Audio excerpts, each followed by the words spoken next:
Hello, everybody. Welcome to episode 370 of Spittin Chicles, presented by Pink Whitney. For my friends at New Amsterdam Vodka here in the Barstool Sports Podcast family. What's going on, everybody? We had a little of the good in hockey this week, a little bit of the bad. We're going to get to that later. We had a wild NFL weekend, a historic one for the ages. We have our very first interview done on a frozen lake while ice fishing with Ryan Carter coming to you later. But let's say hi to the boys first. Mikey G in the camouflage, looking good. How you doing, pal? Looking good and feeling good, RA. I'm just ready. I'm counting down the day to the Chiclets Cup. Like you said, huge week for Chiclets on hand as well. We have an ice fishing video coming out. We're re-releasing some old content I'm sure Biz will get to later. But overall, big week for Chiclets. Next week, even bigger. So I'm ready to go, baby. I'm buzzing. Yeah, I can't wait. Can't wait. Chiclets Cup in Vegas. What, another week? A week and a half or something? A week soon. 1 Jesus week. Christ, holy shit! Can't keep track without the calendar here. Next up, Paul Biz Nasty Bissonette with the Solar Bears jersey on. What's going on, buddy? It's always summer for RA Whit. Hey, you know when you forget when the weekends and the days mix in. No, it's like he lives in the days between Christmas and New Year's when nobody has a clue what's going on. I know my schedule. I'm not a 9 to 5 guy. You guys know that. You guys see when I jump in and add stuff. We got a lot of special news. Now, I don't know. Am I allowed to announce that that Whit will be joining me in Orlando? He's a late minute addition, and we may or may not be giving him an opportunity to shoot back from center ice to see if he could. My elbow's still fucked up, though. I don't know. I'll do a test shot in the driveway and see how it feels. We'll get you a massage therapist on staff. Maybe we'll get. I might need an elbow brace if I'm going to do it. Would you be back in the day the deep cold? Would you throw the deep cold on? What's the deep cold? Like the icy hot. Like yes. When my legs feel terrible, I would rub that all over the quads, and for sure it felt a little better. I always thought. All of a sudden you'd get the cold, you'd get the burn, and like you just be moving a little better. So I went against the Robert Nielsen screaming at my legs to wake up and just rubbed all. Although the first time I did it, I made the mistake of not putting on that little rubber glove. And then all of a sudden, my hands were hot and cold, so that was kind of a disaster. Because usually on the ice, they were only hot, Biz. Damn, I never thought of that. That was like the last place I would have thought to put it. But hey, what was that stuff called? There was like a mild, medium, and hot. And yeah, there was no logo on the hot one. It was just like straight out of Russia. I think it's safe to say that hot one is 3 times as hot as Tiger Bomb. And I put it on one game, and during warm up, like I was like, I thought my back was legitimately on fire. I thought my skin was falling off of my back. I made the mistake once too. I tried that. Never again. You put the bomb on? Who told you to put the bomb on? I didn't tell you to put the bomb on. I think Boyd Gordon used to just fucking bathe in it and coat himself before games before he had to go out there and block shots. But what did I do this weekend? You know what I did this weekend? I fell in love with sports gambling this weekend. Oh, Jesus Christ. Nice. The freaking 30-minute high of live betting that Tampa game when they were coming back, dude. How have I not been doing this for years? I guess the you like money. Yeah, exactly. But just like the thrill of it and the fact that you could do it all from your couch. Oh my goodness. And then that second game, like I ended up losing the Bills bet. I thought that game was over with 13 seconds left. I sent out a congratulations to Bills Mafia. I thought no fucking way that they're going to bring this back within field goal range. And then Mahomes, dude, I tell you what, that guy's got the jam. He had 177 yards passing after the 2-minute warning in the fourth quarter. Definitely the best football game I ever remember watching. I don't remember anything that entertaining. I sent out a tweet too. I go, the Chiefs would have won if Tyreek Hill just went down at the 1 and then they punched it in with a second to go. Oh, okay. Time out. I completely disagree with your tweeted take. Like you're telling me you're going to risk the fact to go up 4 with a minute left to trust your defense. Oh, I know. Listen, I don't know. I never played football. I don't know enough about football, but I would imagine the defensive line for the Bills is pretty decent. Like they could get a stuff there, right? Because well, yeah, in the end, it was a horrible take by myself. Not really surprising. I mean, it was also heat of the moment. I had the Chiefs. At one point, I thought they had it. Then I thought they lost. Then I covered or they covered. But, I mean, all that aside, I think that it would be like 98% that if the Chiefs had it first and goal on the 1, they're going to get in with that offense and their team. So I don't obviously, yeah, it could be a fumble, could be a stuff, could be a pick. You never know. Russell Wilson style, shout out him not giving it to beast mode in the Super Bowl. But it was just so amazing to see the defense the Bills threw out on the field when they gave the ball back with 13 seconds to go, because I don't know, like they were talking after how they were making sure to cover up the sideline so they couldn't get out of bounds and stop the clock, but they had 2 timeouts. So what even mattered? Why did the sideline even matter? I just couldn't believe. I mean, I don't know what was worse, the ability of the Bills allowing the Chiefs to get downfield to kick the game-tying field goal, or the Bucs defense in blitzing and leaving one-on-one on Cooper Kupp in that game.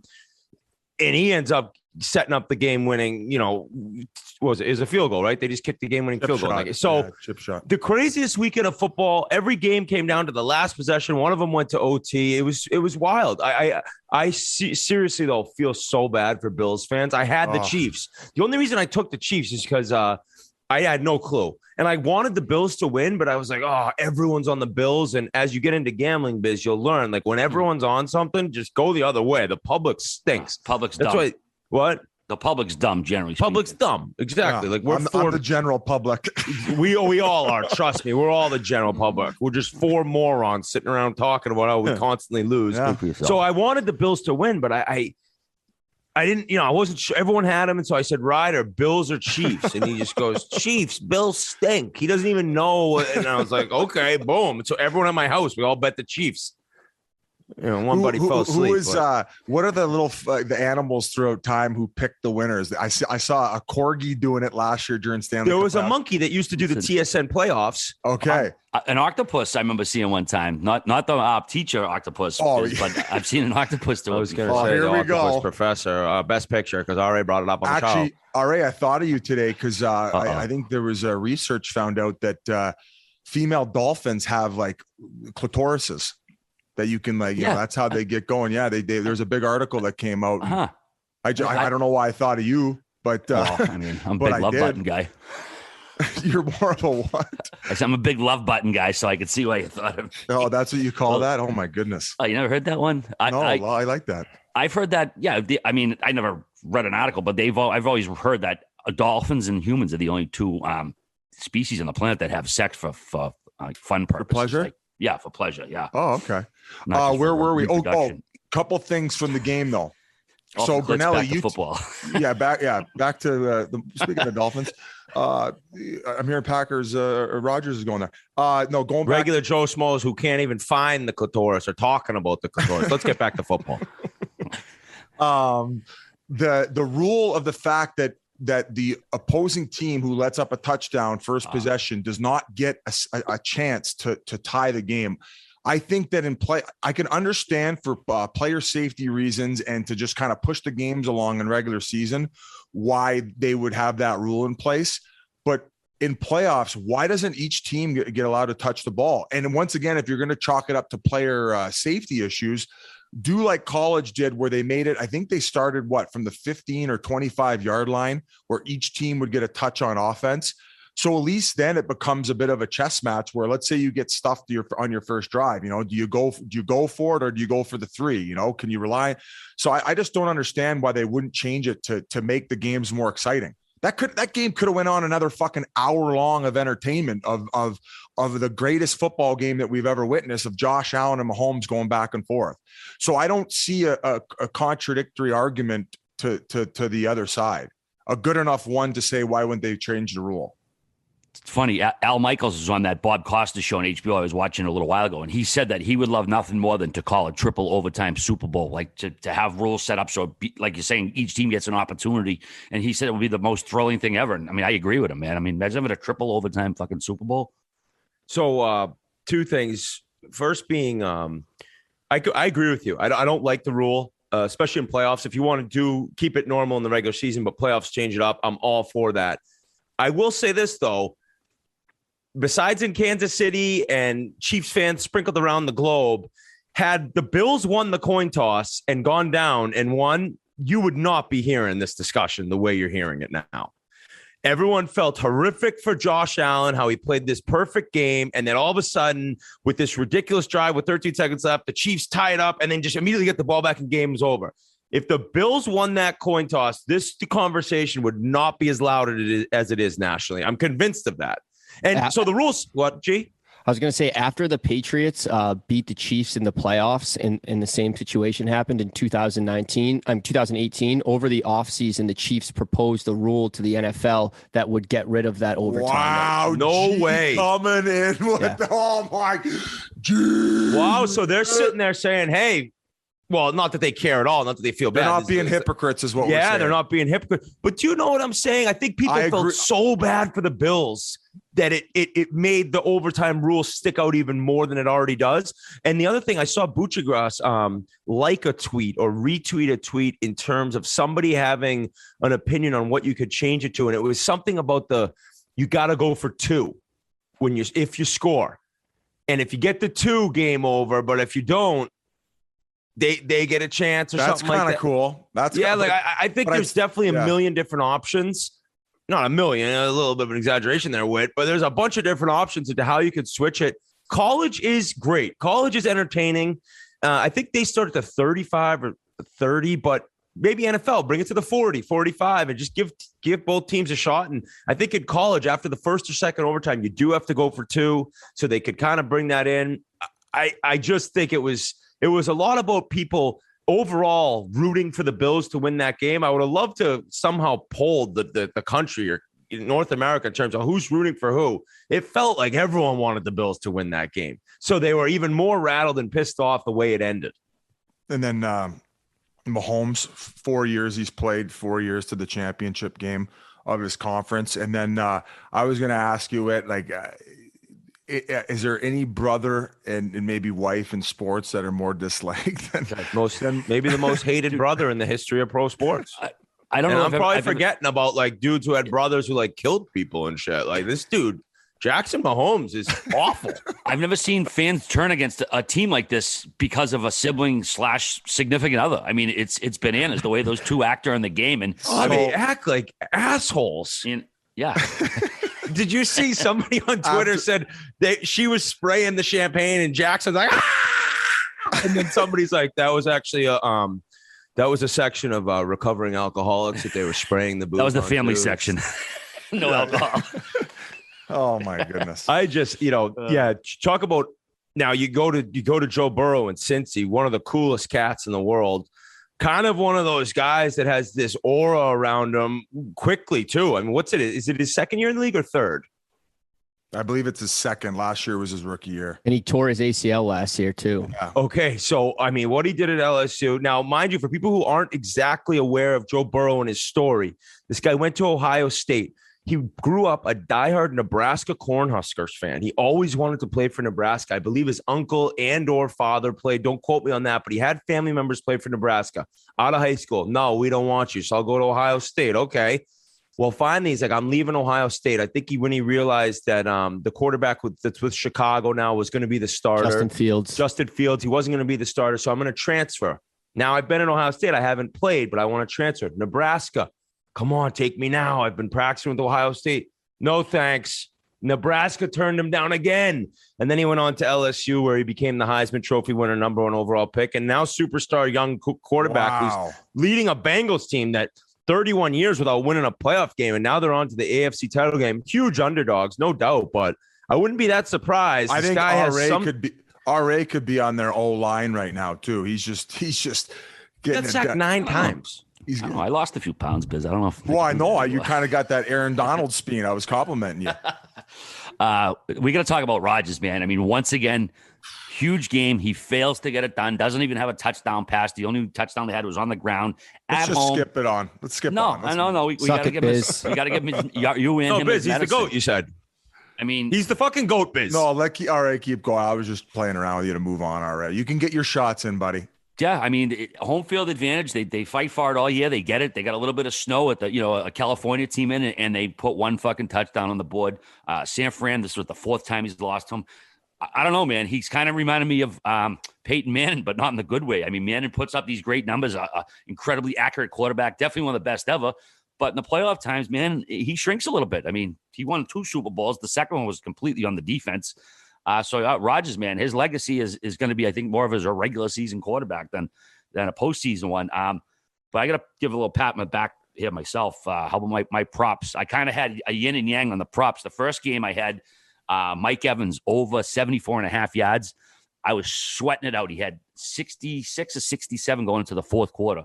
Then Brady hit him with that 55-yard bomb. Oh, nice. Boom, put it right over. And then the fucking Kansas City game I couldn't believe the number was so low. Jackson, that's his name, Patrick Mahomes, 27.5. Jackson had 27 yards too, actually. Yeah, Jackson had 27 shrieking screams in the fourth quarter. Someone threw in the parking lot fucking 27.5 yards. But his first run of the day, he gets 34.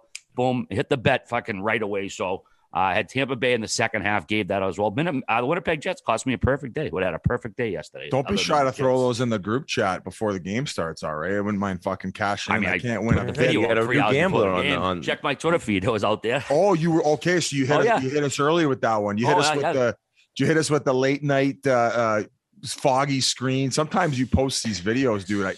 I don't think you look at your lens. I fucking wiped your chicken wing. He's got a Nokia filming it.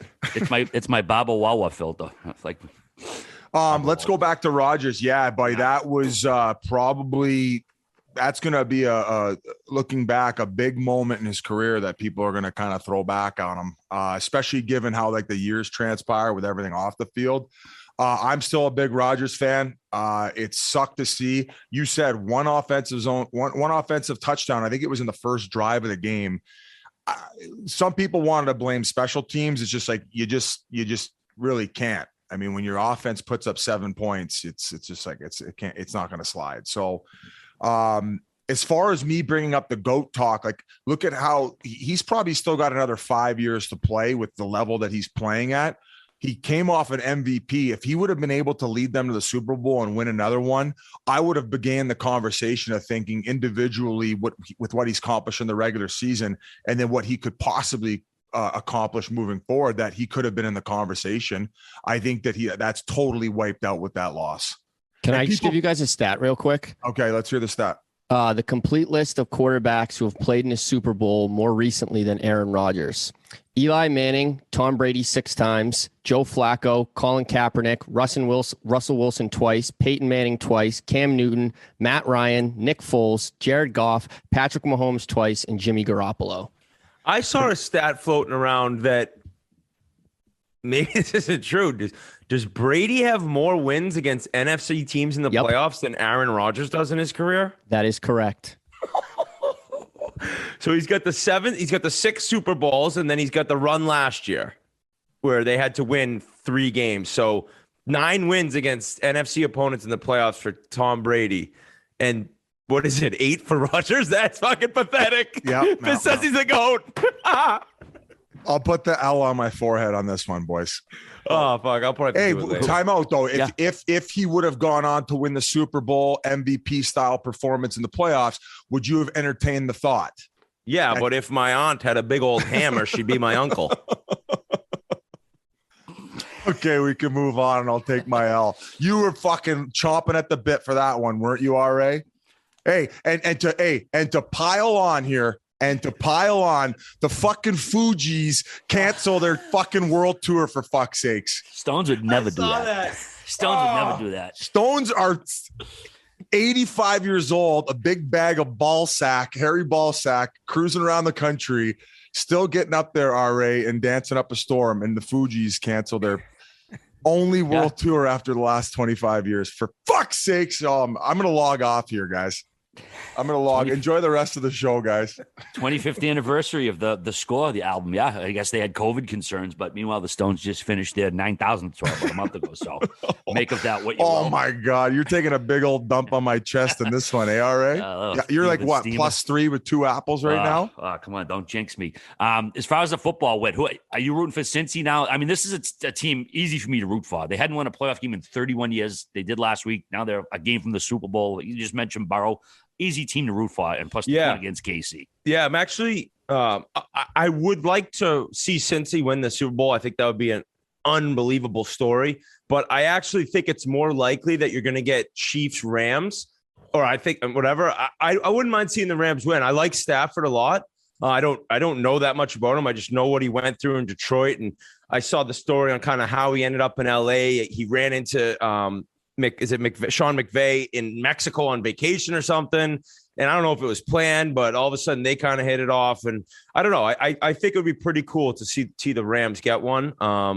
But in the end, I want the Bengals. I just don't know if it's their time yet. But you're looking at, so for QBs in the NFL, 26 and under, you got Burrow, Allen, Mahomes, the kid in LA Chargers, Herbert, Lamar Jackson's under 26. I mean, that's 5 studs for the next, 10 years probably in the NFL in terms of looking at the next generation of QBs to light up this league. Where'd they meet at down there at Hedonism? Your old stomping grounds, RA? Little two on two, no back checkers, little tampering action. RA went over on Hedonism camp. I made out with a girl from Hyde Park from 20 minutes away from it. Oh, make out knots fucking $7,000 later. Yeah. You got like the upgrade to be on the girls' wing. Yeah. Had to take in the Jamaican sites to make up for it. The full course Jimmy Buffett. Oh my God. Okay. So pretty cool if it's Chiefs against Rams, and then Rams would be playing basically a home game if they were talking about switching up where Super Bowl was because of attendance potentially, but also if it does end up staying there, you get Dre, Snoop, Kendrick Lamar, and Mary J. Blige. Eminem. That's going to be a crazy halftime show. Oh, and then getting fucking Jackson Mahomes up there TikTok dancing with Kendrick Lamar. Bringing an Eazy-E hologram to beat the shit out of him. Guys, we preach inclusivity. I would love to see that. Bring back Janet's tit. Whip her tit out again. Who gives a shit? Why are people? By the way, I don't know what year that was, but people thought that was like the most horrific thing in the world. Imagine if they could witness now what's going on. Oh yeah, that was like a 7th grade makeout at like a church dance compared to what's going on now on your screens. That was hedonism. Second base, second day in, confidence high, +3 out of the gate. Overrated. Any other football notes, boys, you want to chat about before we move along? I guess we didn't talk about San Fran. Yeah. Everybody keeps like, this is like another team of destiny. They just find ways to win. I mean, if they're going to win it, though, Jimmy Garoppolo, he's got to step it up a little bit, eh?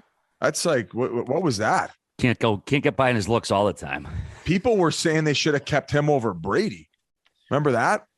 Forget about the Rodgers talk. I can't say I know enough about because I don't remember the last time I watched a full San Fran game besides this past one against Green Bay. But he certainly doesn't have some skills, it seems, that you'd need to maybe win a Super Bowl. The defense is beast mode. They all get it done, and they kind of just live on their D. But I mean, he doesn't even like throw it. At one point in the game, he had 70 yards passing. I could hand it off to that Samuel guy. Oh my God, that guy! I could just collect some Debo Samuel. Where did he play at college? I didn't know anything about him. You know him, G? I know the Pats drafted N'Keal Harry right before him. I know that. What happened with that guy? Okay, so he was a first rounder then. Is that guy no longer on the team? He's on the Pats still. He's just, the fans are down on him. He doesn't catch too many balls for a guy who was drafted to catch football. So okay. Either way, I did mention a few minutes ago we have Minnesota boy Ryan Carter. We interviewed him on the pond doing ice fishing. We also have Oilers analyst Bob Stauffer coming to you a little bit later when we chat about the Oilers. So want to give you a heads up there. Moving right along to the stories this week. 64 years to the day after Willie O'Ree suited up for the Boston Bruins to become the first black player in NHL history, the team retired his number 22 at a packed TD Garden the other night.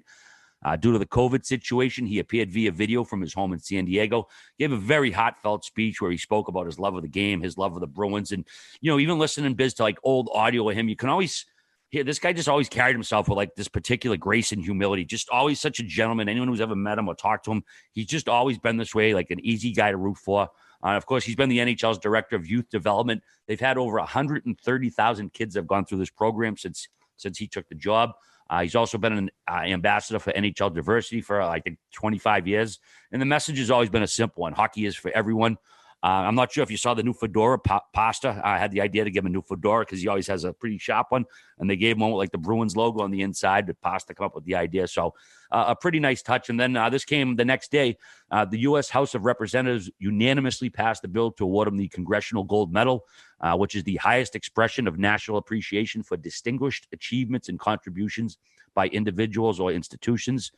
Just needs President Biden's signature, which is pretty much a formality. So it was a really nice night. It was a long time coming. Probably should have been done a while ago, but I really enjoyed the ceremony, in particular his speech, Biz.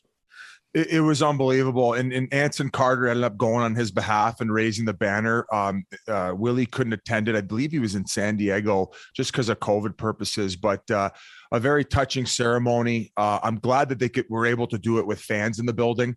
It was definitely a special night. And I was talking to Wayne before the broadcast, and I hadn't realized that he was legally blind in one eye as well. He'd taken a puck to his right eye, and I think for fear at the time, if he would have made the trainers aware of it, they probably for insurance purposes would not have let him play. And guys, if you go look at his hockey DB, like this guy was an incredible minor league player with one eye and the stats he was putting up, and obviously worked his way up to the NHL and broke the color barrier. And it is such an amazing story. And you kind of touched on it, RA, like the way he carries himself and throughout all these years, like even beyond playing, just continue to do what he's doing to grow the game. And especially at his age too, right? Like moving around and still getting up and talk. So he's been such a great representation of the hockey world, and we're blessed to have him. And did you end up catching it as well, Whit? Yeah, I did. And it's amazing. I had the chance to meet him twice, one time in Pittsburgh, and then the other time was at NHL Network. He came in and we interviewed him on NHL Now or whatever the show is at 4:00. And such a nice person. Like, he loves the game of hockey too, you could tell. And he was so friendly. He loved telling stories. And I just had a blast getting to meet him 2 different times. I can't imagine, we got some other kind of shitty things to talk about, but can you imagine what he had to deal with?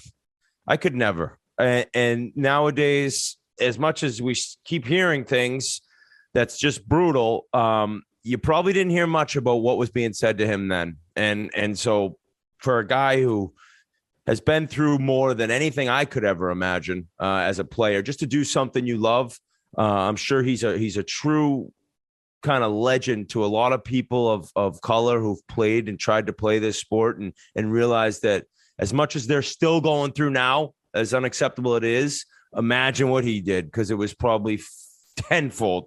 And so I think for him to have the guts and the balls to go out there and keep competing, no matter what was said to him, it just shows he should have his number retired, and he should have the honors that are finally, going towards him. Well said, Whit. And yeah, I mean, I'm sure it was probably every day, nonstop, every game for that poor guy doing it. And he just, put his head down and played, and blind to one eye and didn't tell anybody, which, like Biz said, that's probably one of the most amazing parts of his career. And when we spoke to him on the TNT broadcast, and I was able to ask him, who was your mentor, who was the person that you looked up to and followed, and he talked about his older brother, and even having to have the conversation when he decided to make hockey his primary sport about what he might have to go through when deciding that. And it's good, as Whit kind of alluded to it, we're going to have to get to some stuff that is not so easy to talk about, but to not only have to deal with that, but then to have such a positive outlook on what the game has done for him and to try to share it with others. That's why we obviously wanted to lead with it. It's obvious why he deserves the honors that he was given, and it paved the way for players beyond him. And 130,000 kids have gone through the program since he's been the NHL director of youth development. So, for a fact, he's made a difference from the day he became the first black player ever to play in the NHL until right now. He's never stopped making a difference. So what a life that is. Yep. Well said, boys. But like Biz just said, also, unfortunately, the same bullshit that he had to go through 60 fucking years ago, it's still happening today. AHL San Jose Barracuda forward Krzysztof Rabik, I think you say his name. He was given a 30-game suspension for racist actions toward Tucson Roadrunner Boko Imama on January 12th. Per ESPN, Rabik, quote, imitated the movements of a monkey in a taunt that targeted Imama. Some of the Tucson players saw it. Travis Barron, one of the players, confronted Rabik. Imama was being held back by the linesman. And he tweeted out a statement the other day, basically, or is it right there? I've been dealing with situations like this my entire life as a person of color playing youth hockey through junior and now twice as a professional. This keeps happening to me over and over again.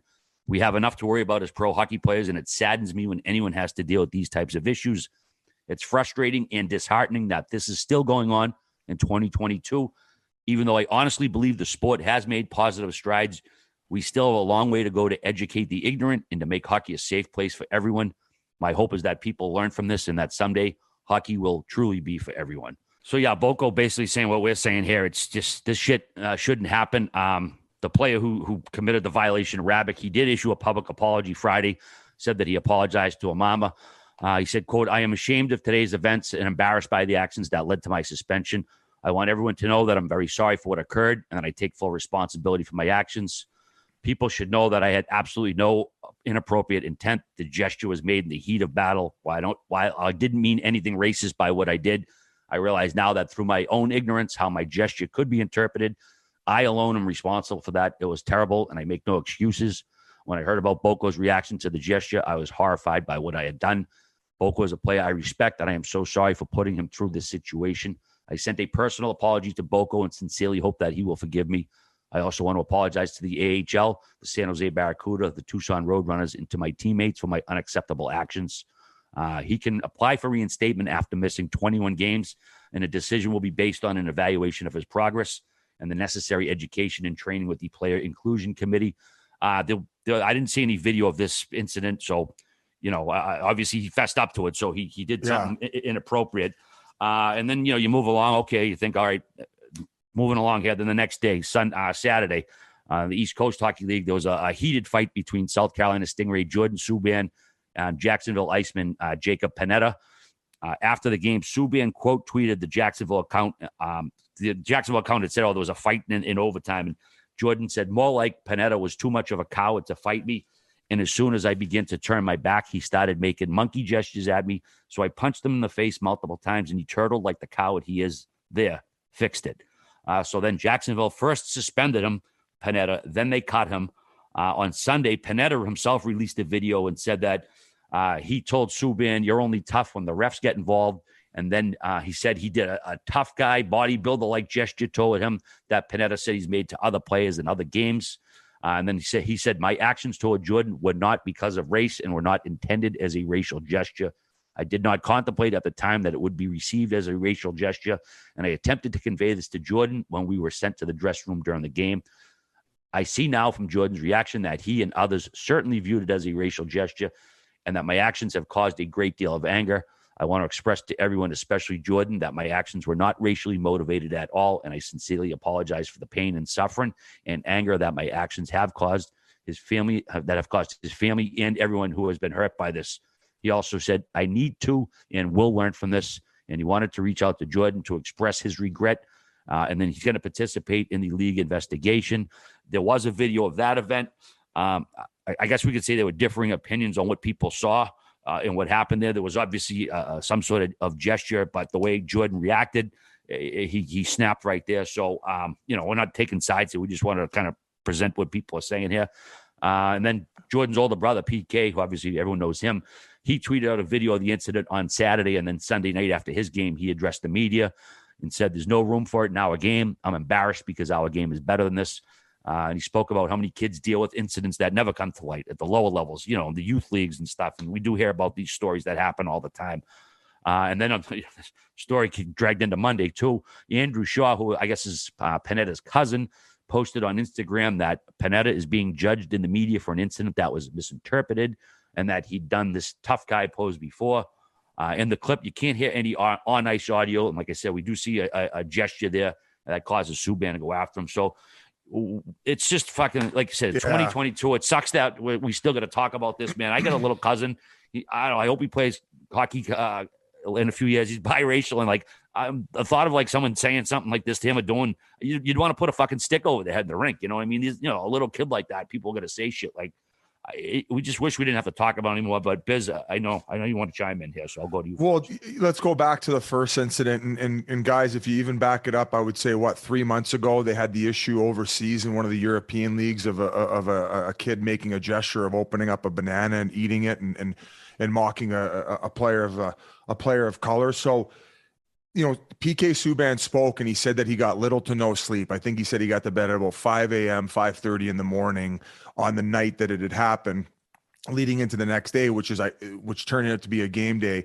And he spoke at length and he spoke from the heart. And I think what's getting lost here is I don't know if he was able to hear Panetta's apology and why it was interpreted the way it is, nor am I here to argue what Jordan interpreted as well, because you could tell by his reaction he thought that that's what it was. And guys, it's hard to argue it, because as PK mentions in a statement, and I'm sure that Jordan will tell you and all these other guys, they've seen this plenty of times before through every single league, right? So what PK asked for and what I took away, and he's so good at speaking about this stuff too, because he really he's not inflammatory about it. He says he wants to focus on continuing to create the change, and he wants every news outlet to speak about it in length and kind of break it down as to why this needs to leave. It's detracting players of color from playing the game of hockey because they don't want to put up with these types of things. The same reason why I mentioned earlier about when Willie mentioned that his older brother had to sit him down and explain to him what was to come if he chose this path of playing hockey. We don't want it like that anymore. And these players are fed up. And you saw Boca's Twitter post. Like, this is the second time that he's dealt with something while playing professional hockey. How many times do you think there's tons of cameras around playing in the NHL? How many times do you think he dealt with it in the past? So shifting to the other incident where it's kind of, there's some gray area, back to the Jordan Subban one, is I just hope it's able to get reconciled and everyone's able to use it as a learning tool. And some people argue about the lengths of these suspensions, and Whit, you're going to be able to chime in too, especially on the younger kids, is they're maybe learning this from somebody at home. So I don't think that the punishment should be as hard, but there should be severe punishment for kids at a younger age. I don't think now, with the way that technology is and the way that we're as informed as we are and where the social curve has gone, that in pro hockey, that if this happens moving forward, it should probably be an even more severe punishment, especially for somebody who's admitting that they've done it. And I don't know if that comes with more preparation. Like, I'll give you an example. When I was in the Kings organization, they had the Voinov incident.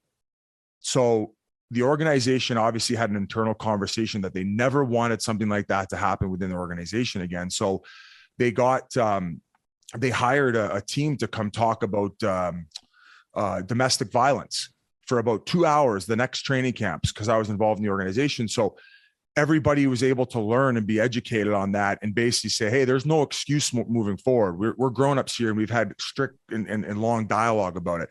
I think that maybe that in every pro league, and maybe even all these minor league systems, like that should be talked about at the beginning of the year, every year.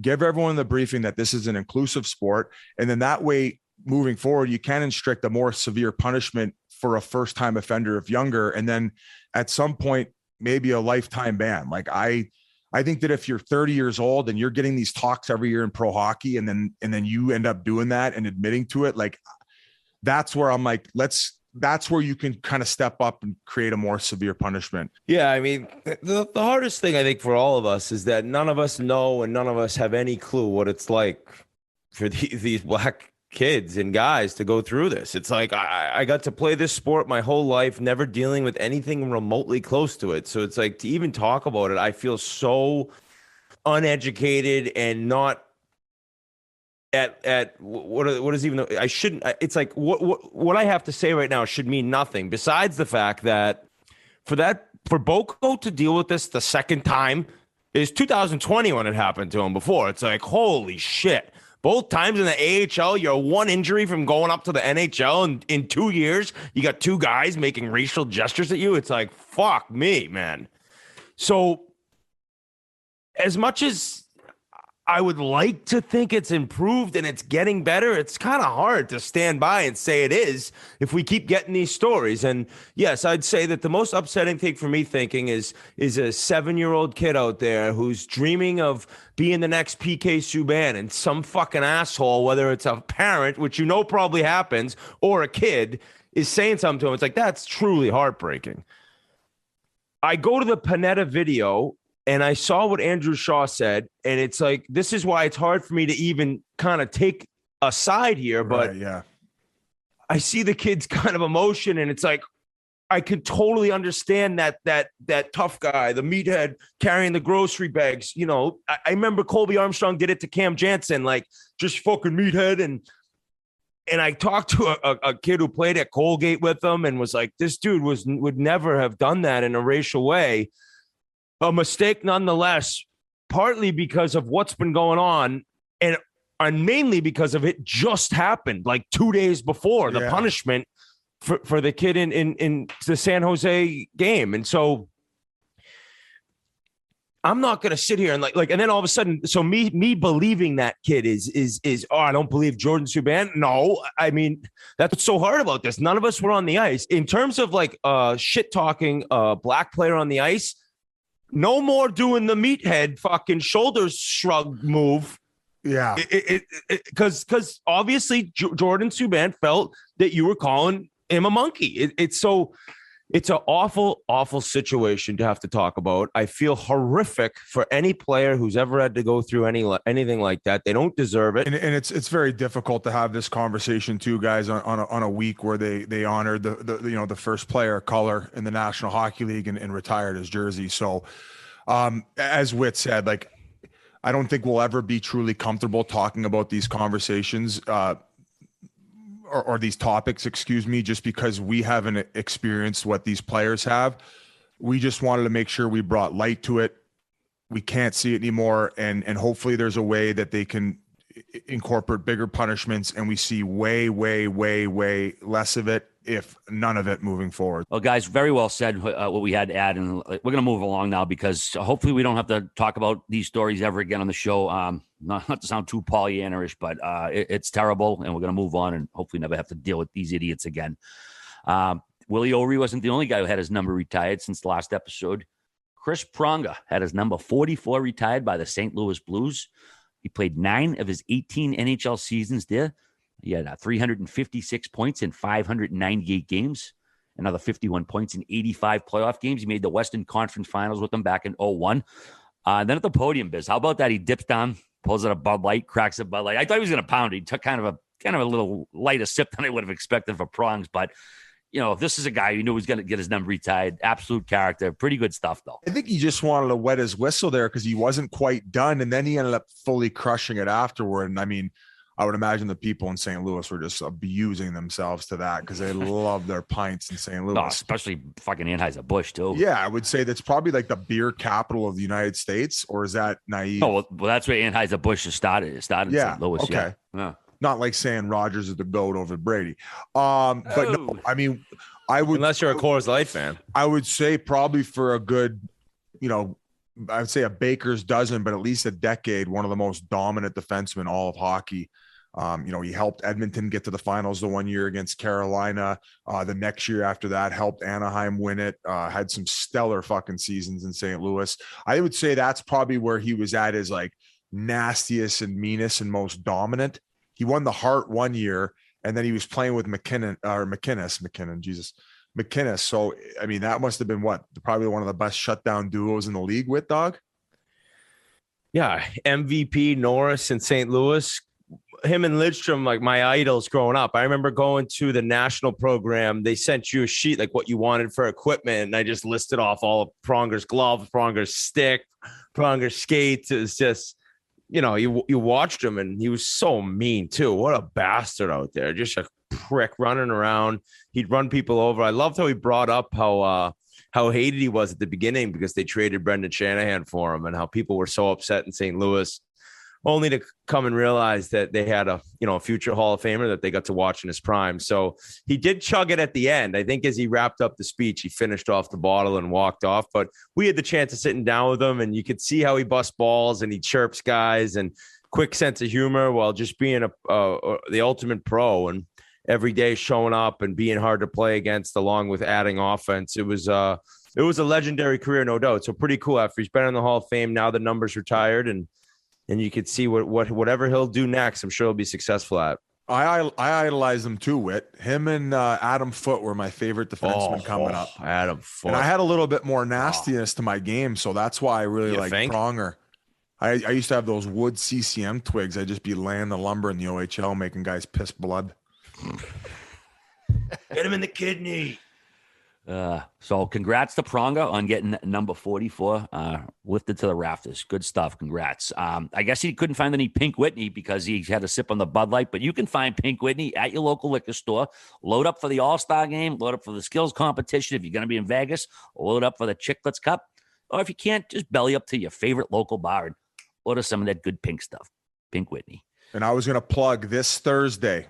Myself and Whit, once again, the Pink Whitney Zone at the Orlando Solar Bears, not the Polar Bears, the Solar Bears. I finally got it right. So we're going to have a lot of festivities going on in Orlando. It's one of the, if not the nicest places to play in the ECHL. The amenities are incredible. They play out of the same arena as the Orlando Magic. So these ECHL guys are fully dialed in. Other news regarding Pink Whitney, some more pink coffees coming. Sandbagger. I think we're pushing that back to what day, G? The week right after the Chiclets Cup. We've pushed it back a week. Yeah, so we'll go back 2 weeks. So we'll be released right when we get the week after the Chiclets Cup. So we have our fans that weren't at the Chiclets Cup. We'll give them a little something, And that Sandbagger will be with Scotty Gomez and Teddy Purcell. So we got the Chiclets Cup coming, and then of course that whole ECHL Player Relief Series will also be brought to you by Pink Whitney. So shout out to our presenting sponsor. We got a lot of amazing things coming, and we'd love to thank them again. Speaking of the Chiclets Cup, Biz, I talked to your mortal enemy, Corey, as you call him, the half-chewed caramel kid. I talked to him on the phone the other night. I was out in Fitchburg for Jake Tebow. They had a fundraiser / jamboree for him, so I went out to stop by. It was actually really cool. It was a fundraiser for him. Would have talked about him on the show. He had the spinal cord injury back in September. They had a college game, prep game, and then a high school game, all at one after the other. So I took her out to Fitchburg to go see Jake and support it. And the kid comes up to me. He's like, "Hey, RA, big fan of the show." He goes, "Hey, you know, half chewed caramel." He goes, "That's my brother." I was like, "No shit." So we called him on the phone. I talked to him on the phone.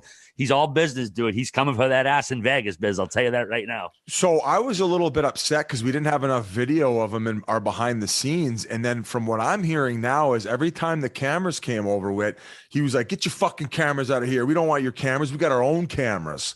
Oh. Oh, yeah, but I'm sure you're fucking getting the same viewers that we are. You better pound this kid, Biz. Biz, did you read this on a Twitter account with 17 numbers in it? What do you mean?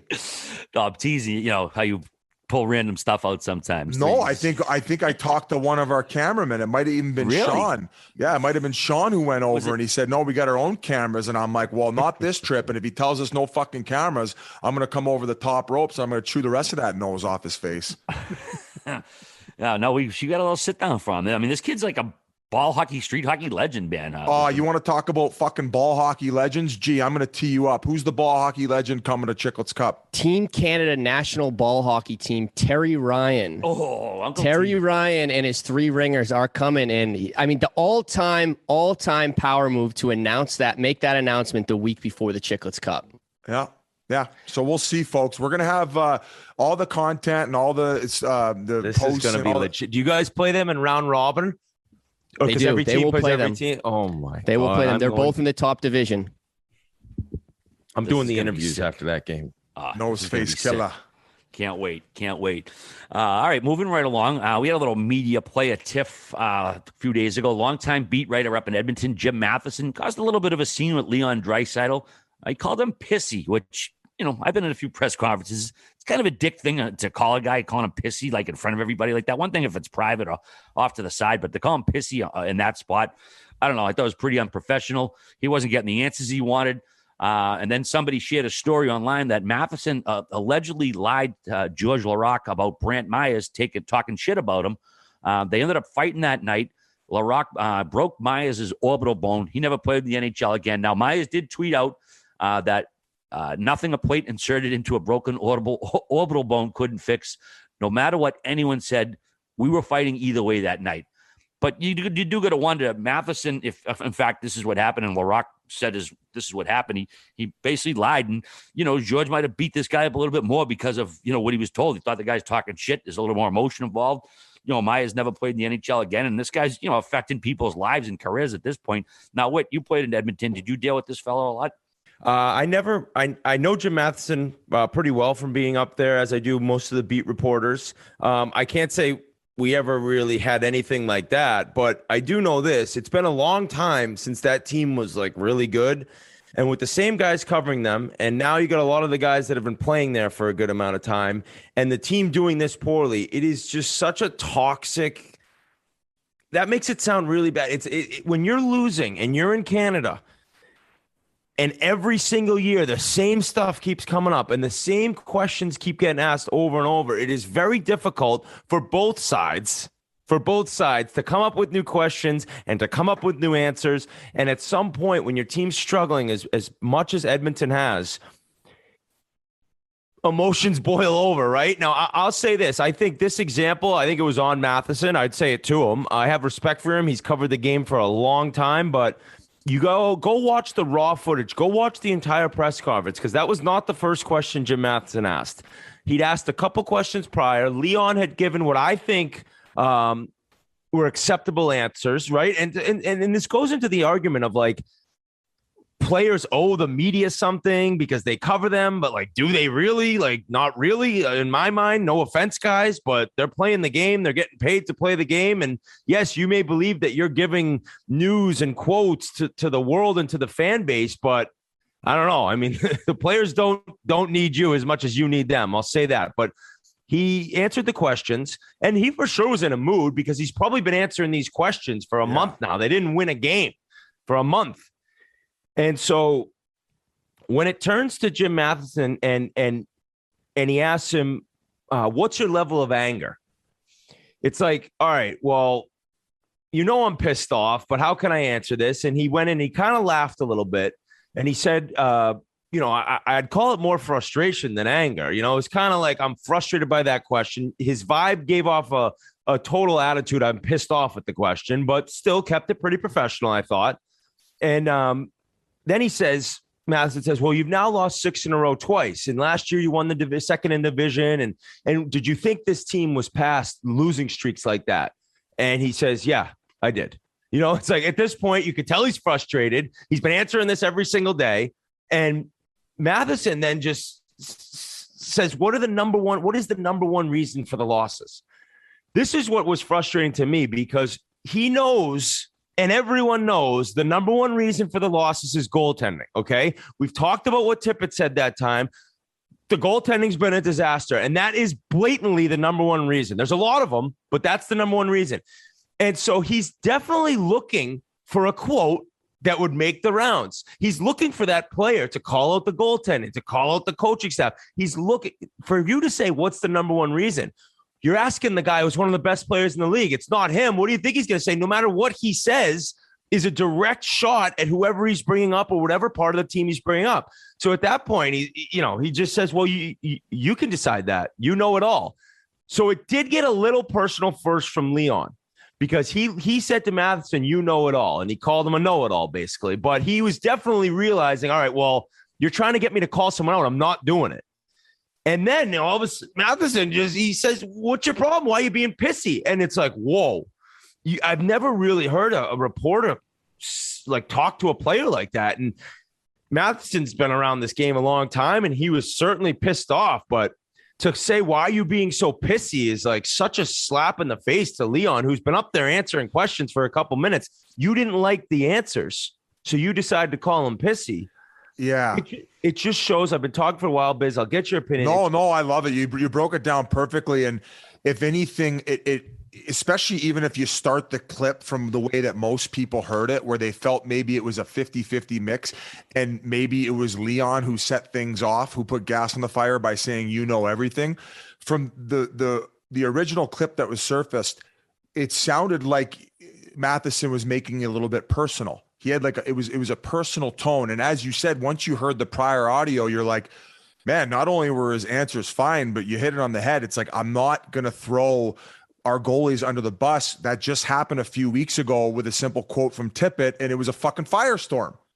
It had already happened. So he's not taking the bait. They probably, even in the locker room, were like, listen, guys, like, things have become a bit of a shitstorm here. Let's just tighten it up. And, you know, they had to kind of learn the hard way. And for people who ended up hearing the Tippett quote, from my understanding, is they were also digging on the goalie comment too. So it's like you're always digging, Biz. You get asked the same question 50 times. It's like, fuck, man, the guy fucking gave him a pizza to start the game off, and he let up 4. And yeah, we only got 1, but yes, that was not a great way to start the game when we were fucking dominating in New York. So finally the frustration comes out.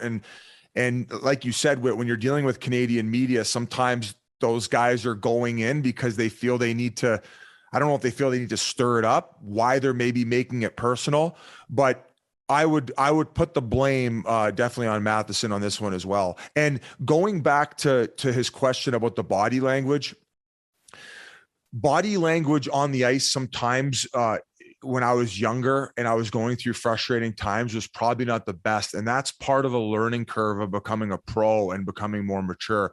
Did I have a fingernails amount of the pressure that Leon Draisaitl does? No. So I don't know how I would be acting out there.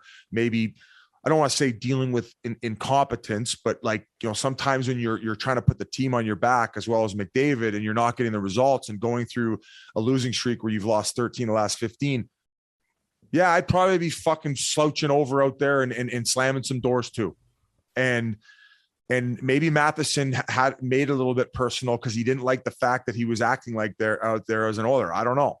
But I also I don't watch enough Oilers games to know if his body language is in fact that bad on the ice. That would be a question for Oilers fans who are dialed in 24/7. So we could talk to Stauffer about it, but I know I reiterated a lot of what you said, Whit, but I know as a media member, like, I'm never looking to make things personal. And the last thing I want to talk about and dig at is maybe people's mishaps. Like, we try to make a joke of it and keep it light, but I'm never going to grill a player like that in my life. I only grill Russian reporters like that. Whit, you ever get done dirty by a reporter? I'm in a situation where you like kind of had to pull him aside after, be like, what the fuck, bro? Oh, not that I can remember. There's no doubt. I mean, some reporters are going in there, I'm not saying cocky, but they're looking to kick up dust. They're looking to just rattle a player. Like, I remember Mark Spector was like that. He's still in Edmonton. Like, I just always felt like he was just looking to rattle you, looking to remind you that you weren't playing that well, looking to give you little shots here and there. And listen, that's their job in their mind, is to produce a quote. Now, I would kind of lean on the side of like wanting the players to like me. Most media members and journalists would throw up at that comment, but I think just being a player, it's like, I like the guys who came over, and no doubt there were some nice guys that had to write some bad things about me when I wasn't playing well, but they weren't a dickhead. They weren't like trying to tee me up. And in some cases they were like, hey, don't like doing it, you know, but you're struggling, you know, can you talk to me? Like, it's more like they felt bad, as opposed to some reporters who you could tell are actually happy that you're playing bad and dealing with Spector be like, hey, was it nice to get over a first period without throwing a pizza up the middle after doing it 5 straight games? After like a 6-1 win where you had 2 apples. It's just like, I don't, you know, these guys, it's like you have to ask so many questions, and this team stinks, and they've stunk for so long. So they're so tired of their job, and the players are so tired of answering the same questions over and over. That's what I meant by toxic, not the people that are up there. It's just the atmosphere. And it kind of goes into the same thing of like, I think there's Patriots reporters who think they are like the biggest stallions on the planet because they've covered a team that's been good. It's like, dude, what's the difference between you and a reporter for the Bengals the last 30 years who've sucked every year? You're just lucky that the team you covered has been really good. Like, it's not like you're that much better than another journalist somewhere else. So I don't know. It's funny you mentioned the Patriots, because you got English majors like grilling a guy who knows more about football than the entire referee fucking combined the league. Like the Bill Belichick, he knows more about football than anybody. So you can see why someone like him is getting aggravated. But, someone who was an English communications major got into sports and was like, why'd you do this play and not that play? And it's like, buddy, my shit knows more about football than you. So, but not often do you get a online high majority on one side. And it was like people were dogging Matheson from every comment I read. Hey, yeah. Besides every reporter who is going out like sticking up for their boy, it's like, holy fuck, guys. Never mind the Buffalo Bills. Nobody circles the wagons like local media when one of theirs is getting fucking chased. Boston is famous for Great that. question, Jim. Famous. Yeah. Don't listen to the haters. Way to do it. Way to get the job done. Yeah. Pull him aside and say, hey, buddy, why are you being pissy to me? You don't do it in a presser that everybody's listening to. That's other ways to handle it. But on the other hand, Biz, Brendan Perlini's presser. This was like Mr. Rodgers compared to Draisaitl. I mean, he's a pretty positive guy. Yeah, looks like he just came out of a Stevie Y grill session. Just finished the roach off. Just so happy on life. Just Mr. Positive. I kind of honestly, to hear that though through all the chaos was like it was a little bit refreshing. It reminded you like, hey man, this is just a game. Like we shouldn't be reporter. Going back to the press conference, it made me uncomfortable between Matheson and Draisaitl. So to hear Perlini come by and put a little bit of water or a blanket over the fire as opposed to gasoline, I really respected that from him. Do you want to roll the clip, Grinelli? I think it can only go up. Like I said, I mean, I've been on teams where it's lose 6, 7, 8 in a row, and you can win 6, 7, 8 in a row just like that. So, I'm always obviously an optimistic guy and glass half full type of guy, but I really think it's probably we got some of the best players in the world, the best player in the world too in there. So at any given moment, good things can happen, and you got to keep going. That's life. You're like, things are never going to be, you're going to win every single game. Your life is going to be rainbows and clouds and whatever not, like life is ups and downs, ebbs and flows, right? So it's really almost grateful for our group to go through periods like this, because then when we'll get back to winning, it's like, I like that feeling, I want to keep winning. Maybe before we weren't grateful enough for winning games, and we have to go through something like this to learn. There it is. I think you just watched an episode of Ted Lasso. Good guy. Well, I think, boys, we should probably bring in Bob Stauffer to talk about the Oil. Big game the other night. We'll get to that. But first, we want to let you know that this interview is brought to you by Masterworks. Did you know that a Wayne Gretzky rookie card sold for over $1 million? Imagine finding that card in a pack of bubble gum and selling it for $1 million 30 years later. It's freaking crazy. Actually, there are platforms that let you invest in collectibles like that one. Some do trading cards, wine, and even cars, but there's one that's picking up steam like no other. Masterworks. This platform lets you invest in paintings by Warhol, Monet, and Picasso without spending millions. Early investors get a net IRR of 30% plus in 2020 and 2021 from the sale of 2 paintings. With results like that, no wonder over 300,000 people have signed up. If you want to join this art investing movement, log on to masterworks.art/chiclets. That's masterworks.art/chiclets. And make sure to check out the important disclosures at masterworks.io for the disclaimer. And now we're going to send it over to Bob Stauffer. Well, it's a pleasure to welcome our next guest. He's the color commentator on Oilers Radio Network, the host of Oilers Now on 630 CHED, and an NHL hockey panelist on Rodgers Regional Broadcasts. And he was nice enough to join us tonight to discuss the state of the Edmonton Oilers. Thanks so much for joining us on the Spittin Chicles podcast. Bob Stauffer, how you doing, my friend? I'm doing good. Anytime it can go on with one of my favorite former Edmonton Oilers, Ryan Whitney, it's going to make my day. So Stauffer and I did a lot of we were having the in locker room what do you call them, Biz? What do we have at the middle bar at campfires? No, not campfires, hot stoves. Stauffer and I would have some hot stoves.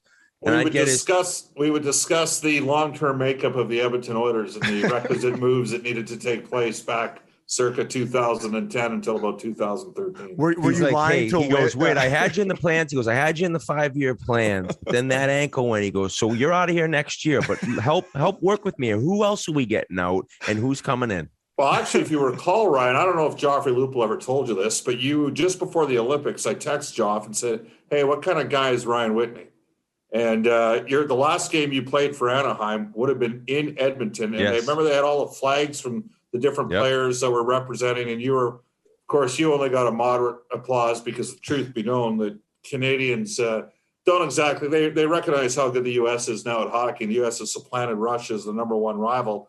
And you got a muted response. And all I can think of is, I think we're trading Wisnowski for this guy by the time we get back from the Olympic break. So, yeah, to be honest with you guys, Whit was really good for the first first year. Then he got hurt towards, I think it was in December, around December 28th of that next season. And you were never really the same after. But you could, all right, sorry, it's 2 days off. I think I was still hungover from Christmas. No, I said at 7:30 p.m. I was just being a wise ass. There we go. No, but you were, you can move the puck. You were smart. You let the puck do the work. And you could see through some of the challenges that the organization was having at that time. Yeah, so it's been a while since we caught up, and the fact that these struggles are still going on, I figured we texted once and I said I got to get him on and pick his brain on what's going on. So I'll say this: you right off the bat had said, Whit, they're going to turn things around. You don't lose hope, you told me, and I need to have you kind of explain why I shouldn't lose hope, because my ear is going to be heavier and heavier the more they keep losing. I don't know if you know that.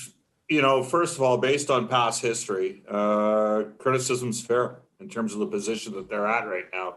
You get gifted, 2 all-world players. I mean, we're watching with Connor, the most advanced player we've ever seen. Nobody's been that fast, that skilled in the league. With all due respect, Paul, I know you work with Wayne Gretzky, and Wayne is the greatest guy in the world that you'll ever meet. He let the puck do the work. Connor can kind of do it by himself a little bit differently, right?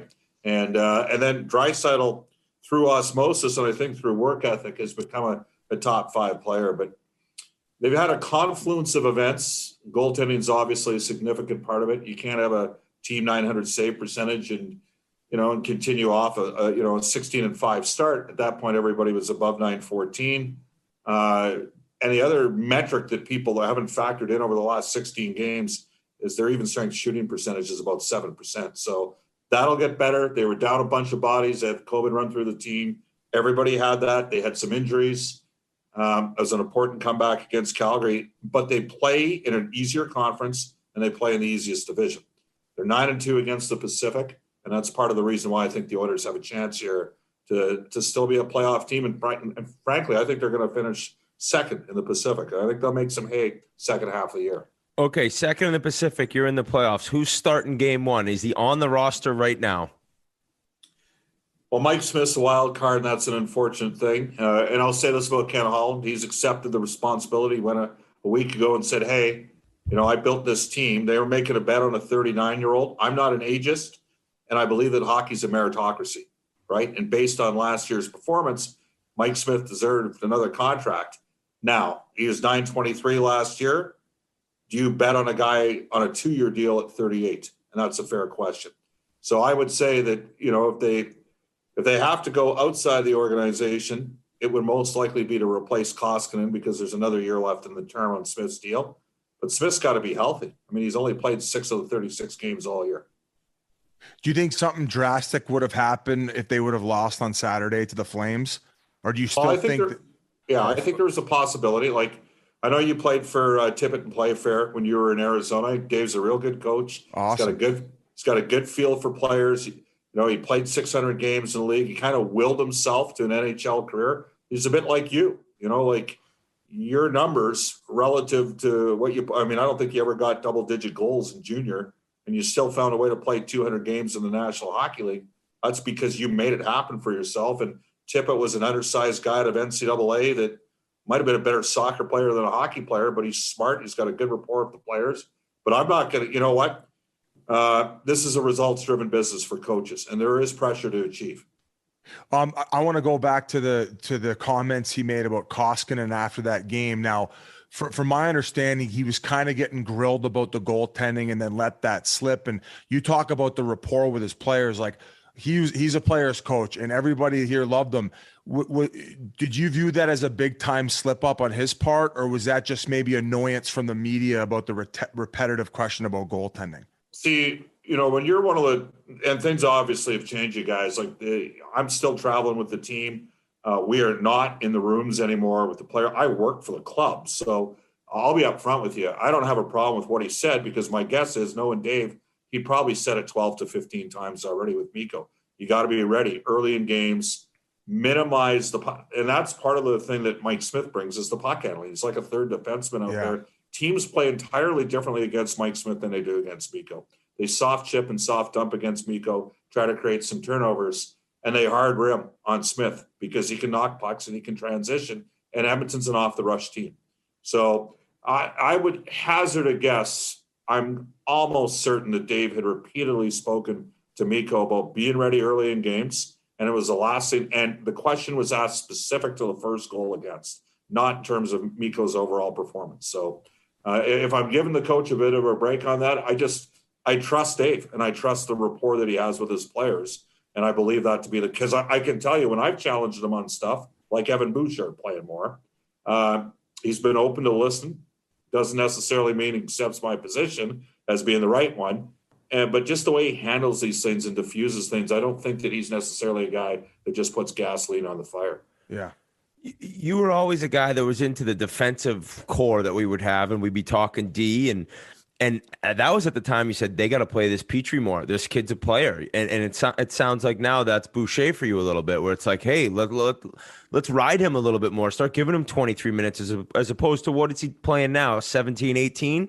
Well, Ryan, he's at 21. Good call, Whit. Yeah, but Bouchard is an offensive defenseman. He should have played more last year. He reported in very good shape.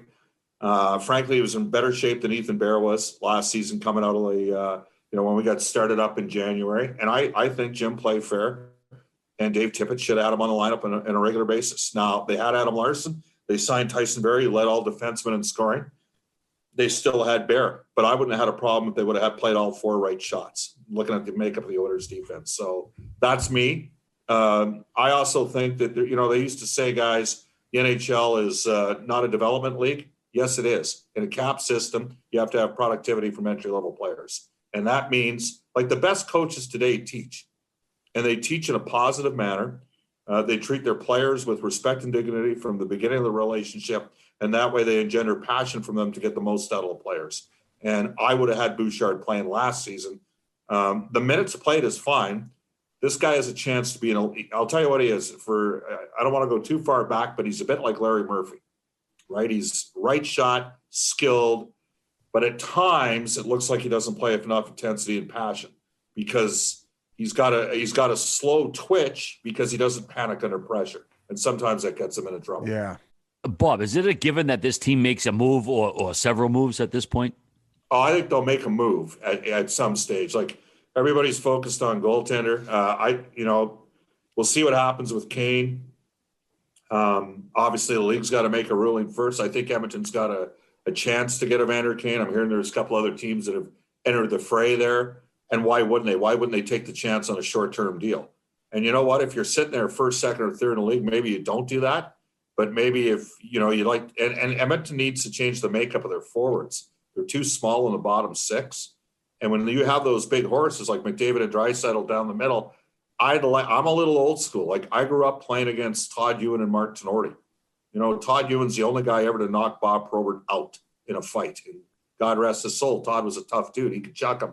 He was an unbelievable player growing up, like most of those guys were that morphed into sort of that enforcer's role. But I'm from Western Canada. Like, we watched Wayne Gretzky be protected by Dave Semenko and Martin McSorley and Kevin McClellan. I still think you need a little bit of muscle, especially when you have top-end guys like McDavid and Draisaitl. So I'd look for the Oilers to build a bigger forward squad and maybe even add a little bit of size and defense as well.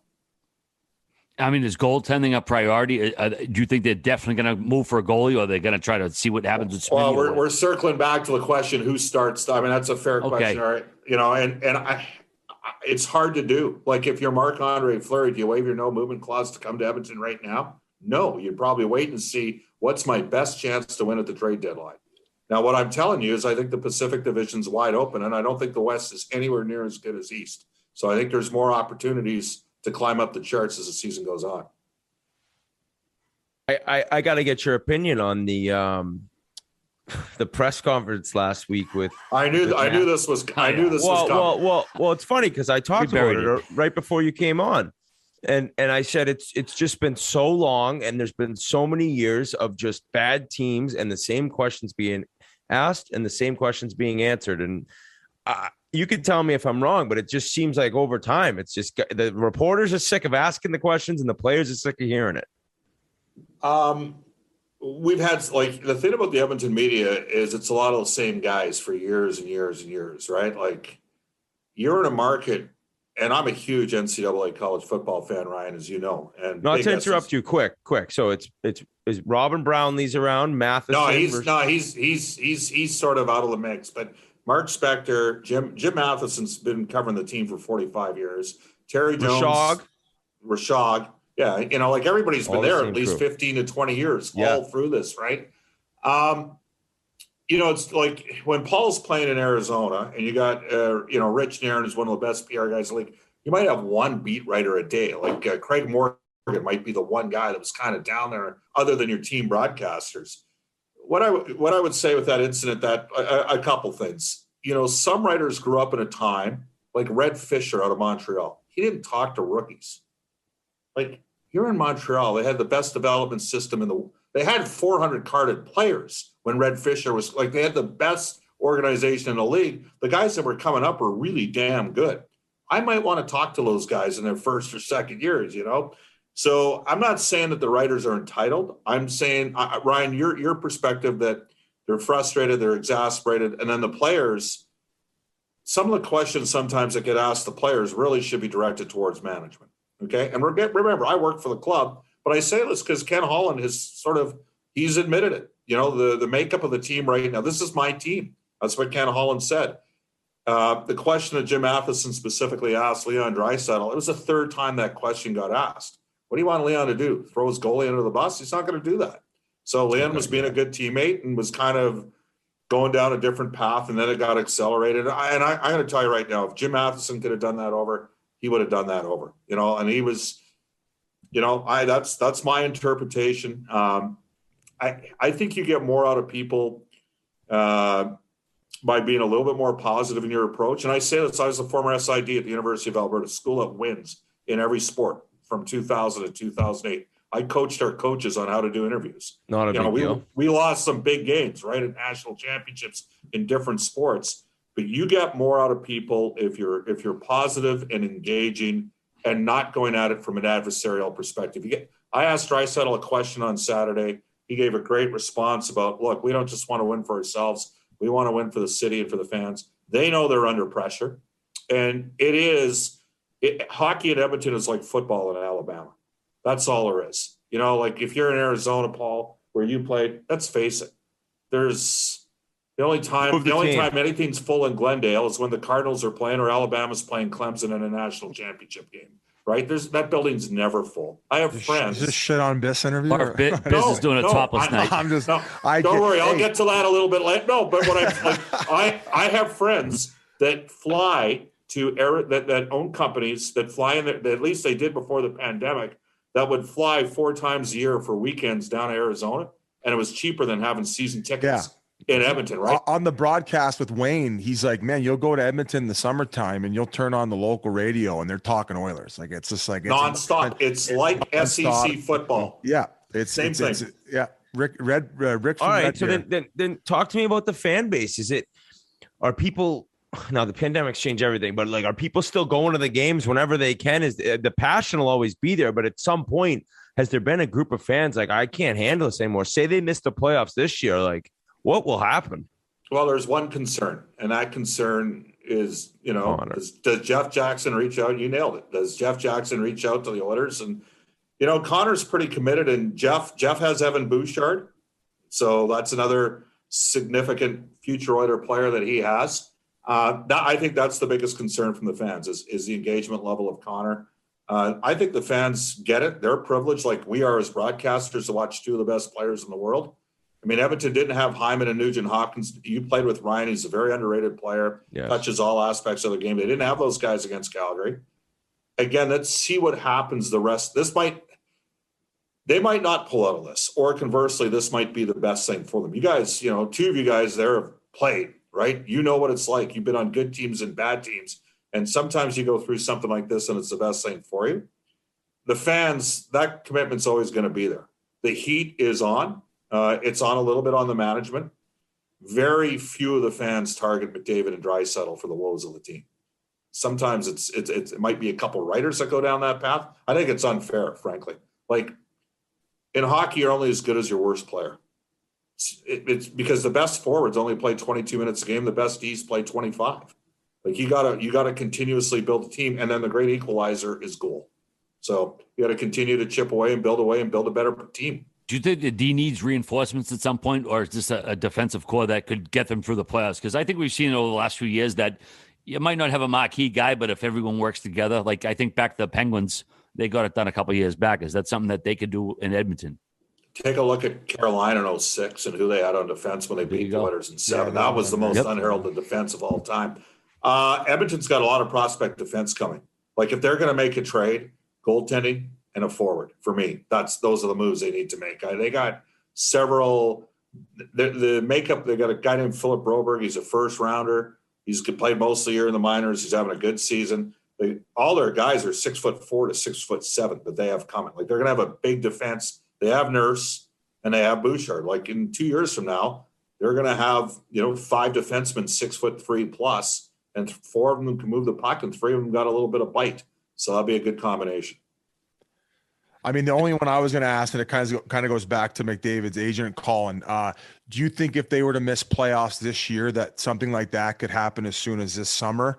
Or do you think he allows maybe one more year, this type of kind of, I think there's behavior, but yeah, Paul, I think there'd be input from the agent as well. Like, I'll see if they miss the playoffs, I'm going to assume there's probably going to be a coaching change. Dave's at the end of his deal as well. He's managed his money very well, so, and it is a high pressure market. There's no question about it because there's an expectation. Like you get gifted McDavid, and really they got gifted Draisaitl too. They might not have known how good he was. Those of us that talk to people in the Western League, we knew how good he was. But I think they were a little bit surprised that he's turned out to be the player he has, which makes up for a guy like Yakupov, who just, was, and Ryan's laughing, but who just was never, you could tell he didn't have any read and react game with his teammates. Like he was never going to become an elite NHL finisher. So I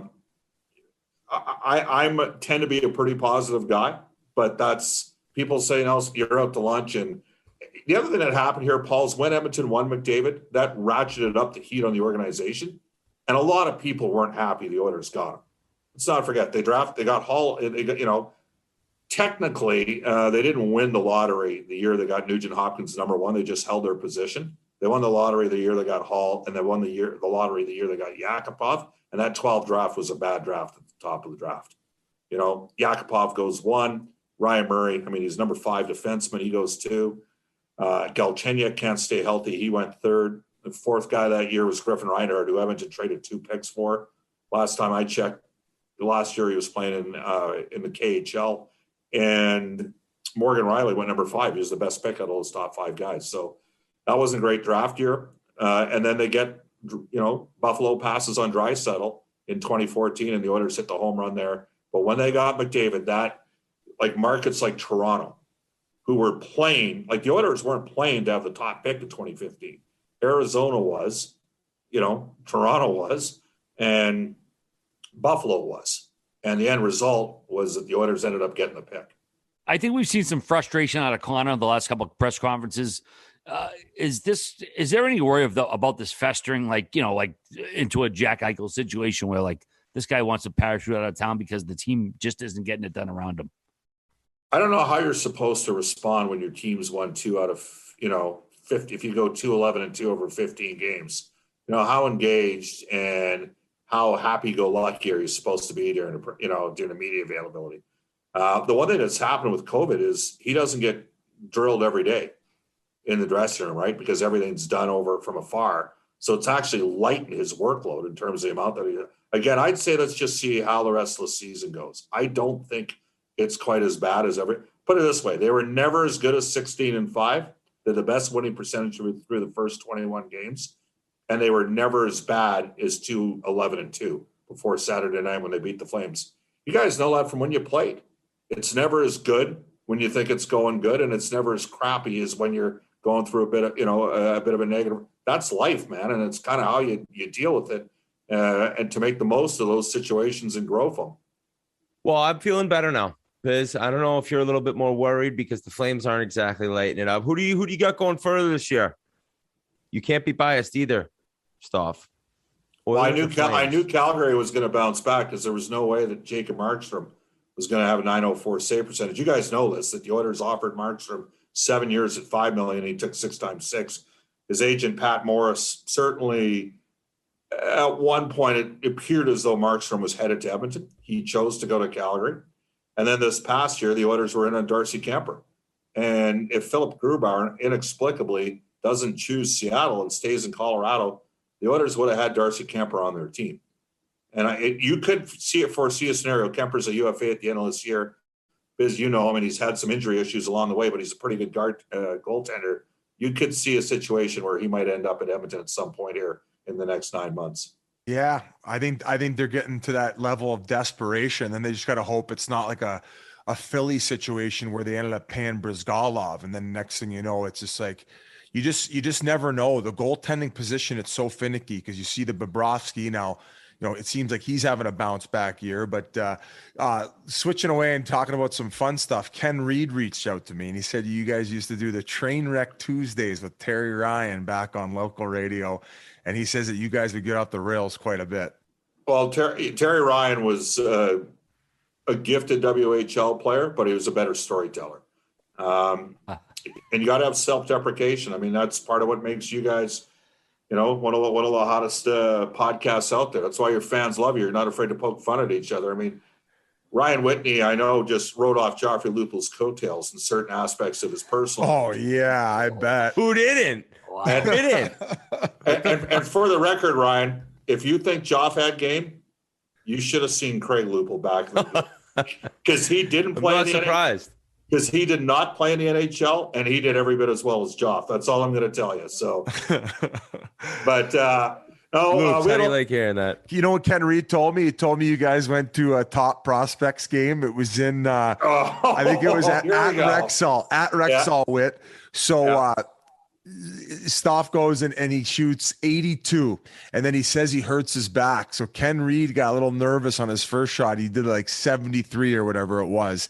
So Stauf was bitching about his back. So he goes the next time and he didn't shoot over his 82.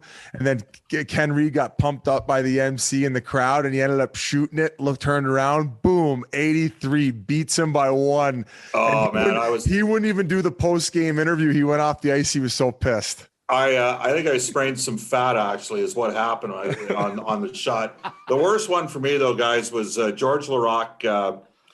George, for a fourth-line player, George had a lot of air in the Oilers' room back in the mid-2000s. You know, he could back it up on the ice.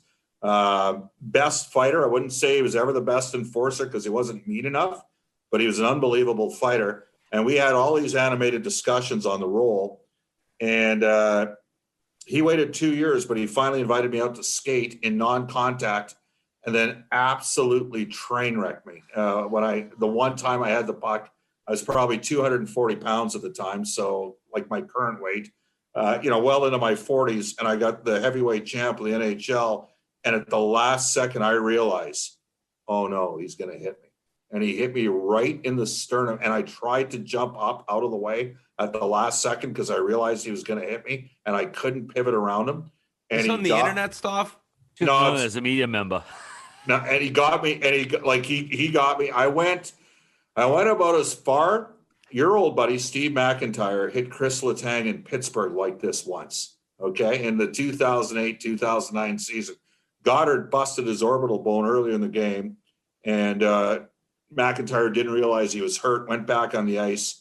And he sent Letang, I kid you not, 10 to 12 feet in the air on a hit after Letang. And I was the same thing. And I got up and I knew George wasn't going to fight me. So I skated over and I stuck him as hard as I could. As my helmet's busted. I only got one glove on. I'm bleeding from the nose from the 3-point landing I did. And I got up and I grabbed my stick and I just drilled him as hard as and he's trying not to laugh, right? It was, but it just showed I know how Jeff Cowan felt, because Jeff Cowan got hit once by George and lived to tell about it, because when George, if he ever got mad, he could hurt you, as you know. As for Steve McIntyre, as I recall, Ryan, you guys had an interesting relationship. He was a guy that I think did he not chase you around once in the minors? Oh yeah, in Oklahoma City at 11 a.m. for a fucking. That was your first game when you got sent down, right? The afternoon special. Oh no, it wasn't my first game. We went back there. We had the game with the sponge ball. Like all the middle school and elementary schools go at 11 a.m. 14. I was anthems. I think I made fun of him singing one night in at karaoke at, I forget where we were, that burger place. And honestly, I didn't think anything of it, but then somebody told me this guy wants to murder you. So I actually still, hopefully I don't see him someday. I don't know if he'll punch my face in. I'm going to give him a big hug though at this point. Oh no. George LaRocque used to have karaoke contests at his house as well. So I believe it or not, I won one of them. It was. I could see you singing a little Rocket Man by Elton. It was Elton, actually. I just felt you were an Elton John guy. Stuff. You got to tell us what song. The Lady Diana version. And it was one of those ones where everybody's making fun of the media jackass, right? Like, hey, there's like 45 people there.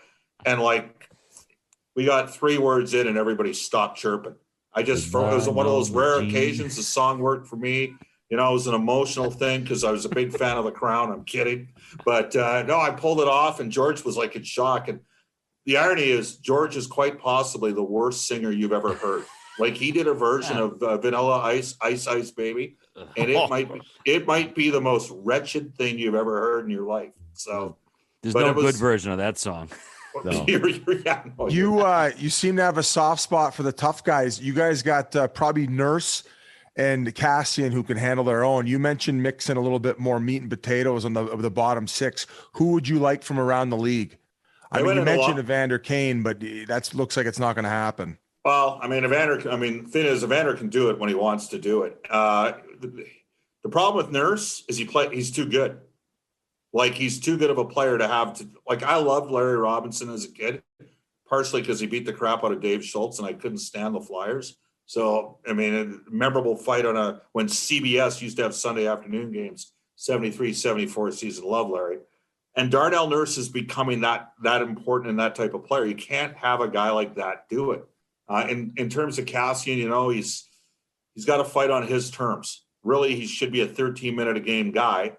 I think the Oilers need a guy that's a 6, especially given that they've got Connor and Leon. They can rotate 11 forwards and have a 12 forward play 4 to 6 minutes a game just to keep opposition. Like, Calgary's got a tough team. Calgary's got a real tough team. Like, they got Goodbranson. They got Zadorov, who's willing. He's huge. And then Richie can do it. And then they got a Luch. Like, that's not to mention Kachuk, who has been fighting for the last couple of seasons. So who I'd like to get is Ross Johnson out of the Islanders. He gave Leon a pretty sizable face wash in the game. And I'm thinking Edmonton's got nobody to answer that. Cassian was in COVID protocol at that time. They need a guy that can do a bit of that. And there are fewer and fewer guys like that out of major junior, Paul, as you know. Like, now you might have 2 guys in every team that'll fight. Yeah, I was thinking about asking you today, and I love that Delorier in Anaheim. And he's a UFA. And he's a UFA, and I agree with you. They need something else, something that to take the focus away from the Cassian and the Nurse. But yet, when those guys need to, it's like they can come in after, but it's not their main focus. I think it's so valuable. And then you see with Revo, some people on social media were laughing about the Revo move this summer. It has made that lineup so much bigger and that team so much better, in my opinion. And that was one thing that they addressed. And I think they're laughing right now. Well, they put Tenorti on waivers, and if it was me, I don't know if I would have claimed him because he's got a second year, right, at $900K. But if I'm the Oilers, I'm finding a way to make a deal. And unfortunately for Jared, he's not quite as tough as his dad. This is back to Bob Probert. His dad when he came up with the Rangers in 86, 87 season. He ate like 4 of Proby's best shots. His dad was big time tough. When I played against him as a kid, nobody would even dump the puck in his corner. He was huge at 12. Like I was 5'10" at 12. His dad was like 6'3" at 12. And no one went near him. They should sign you. Well, that's what Whit was telling me. Tough guy stuff, huh? No, they should throw you in there. I'll tell you, Staff, if somebody face washed Connor, Staff would spear him right in the mouth. Different era, different generation. I wasn't that tough. I don't even think I tied one. Well, Staff, thank you so much. It's really good catching up with you. All informed. Follow him on Twitter. Check him out in Edmonton. Bob Stauffer, we appreciate you coming on, and go Oilers. I'm on the train here. I need a run this year. We're gonna have to think about maybe me jumping to another fandom. They better give you a raise for the double wrister you just gave him on our show here. You're polishing a turd right now. That might be one perspective, and some would say I've become very good at that over the years. But I'll leave you with this: when you guys are stuck and can't get somebody better out of Edmonton, feel free to call me. Big thanks to Bob Stauffer for joining us to chat about the Oilers kind of last minute and what's going on up there. So huge appreciation for his insight on the Oilers. We want to let you know that the interview is also brought to you by our friends over at Cross Country Mortgage. Buying a home can feel like a brawl. If you want to come through the other side with all your teeth in your mouth, you need a team that has your back. That's why Chiclets Nation skates with Cross Country Mortgage. They're dedicated to getting it done with a home buying game plan that makes sure you get that mortgage win. Cross Country Mortgage has a team of loan officers dedicated to getting it done and finding you the best possible loan terms available. They have an average close time of 21 days, which is ridiculously fast. They've got a wide variety of loan types, which means they've got everything to cover everyone. With a huge variety of products, they cover everything from renovations to refis and everything in between. So don't risk getting buried into the boards during the home buying process. Go with Cross Country Mortgage. They have your back and are dedicated to getting it done. So go to crosscountrymortgage.com/barstool so Cross Country Mortgage can take care of you through the home buying process. Cross Country Mortgage, LLC, NMLS 3029. All loans subject to underwriting approval. www.nmlsconsumeraccess.org. All right, moving right along. Our weekly TNT segment with the clean-shaven Paul Biznasty. Bissonette, my father, did he get you? He called me that night. He's like, did my ranks about calling Biz John Holmes get to him? And he shaved the mustache off, which is pretty funny. No, I kept licking it on national television. My tongue was outside my mouth the whole episode before. My girl's like, what are you doing? I said, flavor saver. Oh, yeah. I'm like, yeah, you're reminding myself of you, baby. Actually, I probably shouldn't say that. I like it. I said it. You followed up. I like it after I work out. Biz, I loved how you chirped Gretzky about the high sticking penalty versus fucking Toronto back in '93. I don't know if anyone else caught that. Okay, so I don't think people took me seriously when I say that he still follows the league and he's as dialed as anyone. Have I told you guys that he travels around with this special box that has all the feeds on it? He can get the Canadian feeds. He's got this like little briefcase he walks around with, like only legends get it. The nuclear football, but for hockey. Yeah. What's the briefcase? Doesn't the president have one? Yeah, the nuclear football. Oh, that's what they call it, the nuclear football. Holy shit, that one right up. I love you, buddy. From fucking Canada, we got the nuclear poutine. That's about all. You don't even have nuclear weapons up there. You're Canadians. Yeah, we got the poutine. I was actually, before we were going to hop into TNT, asked Whit about his skiing trip because we never got to talk about it at the beginning of the show. Oh, it's great. There's not much to say. I mean, I shredded. I went off a couple jumps, had one fall. I have a video of me going off this jump, dude. I thought I was flying, and then I saw the video. It was pathetic. But the only funny thing that, it was a great time. The funny thing that sticks out to me is Ryder did ski school in the first day. So I brought him up to the bunny hill after, and I had him hold my poles as we went down. He was like doing the pizza stop, and I was like, oh, great. So we went up again. I was like, go ahead, bud. And I was kind of like skiing backwards as he's going, and he just put his skis straight, like next to each other, French fry, and just went. And I was like, oh shit. So I skied up and like chased him down at the end. I just tried throwing my pole in front of him to slow him down. And he went full tilt, no pizza, and buried some old guy trying to learn how to snowboard. So rider went flying, both skis went off. The snowboarding guy went down. He had a foot out of his boot. I was like, oh my God. But he didn't cry, hopped right up, and he had a blast. So I'm a ski once a guy a year. I like going up once a year. It was great. We're supposed to ski 3 days. Friday was too cold. Dude, it's fine when it's cold because Thursday was cold. Skiing's fine. It's up on the lift, dude. You're freezing. Your balls off, shaking there. Me and my brother-in-law were trying to smoke Newports just to keep warm on the lift. I couldn't even light it. It was windy. It was crazy experience. But we had a blast. Friday, we went to the indoor pool instead. Oh, did you? You switched it up? Yeah. What's the movie where when like the guy's taking care of the kid in the stroller and all of a sudden it's like in San Fran and this thing just goes flying down cliffs and shit and that's like that's Three like Men and a Baby. Yeah, it's like you and Ryder. You're just like you're in control. Like whenever he's with Bree's fine with you, it's just like absolute chaos. Forgetting him on the top of your car, in the car seat, driving around town on the top of my car, dude. Jesus Christ. I'm fucking horny to hit the slopes again. I haven't skied. The Alpine every slope. weekend. Yeah. But as far as TNT, we've been blessed with these unbelievable games. So, buddy, I have a soft spot for the fourth liners, and we all know how much Revo means to the podcast. And for him to not have a goal yet in the season, and then while the rest of the team is sleeping, other than that fourth line, he fucking puts the team on his back. He gets his first 2 goals. He was on hat-trick watch for at least half the game there.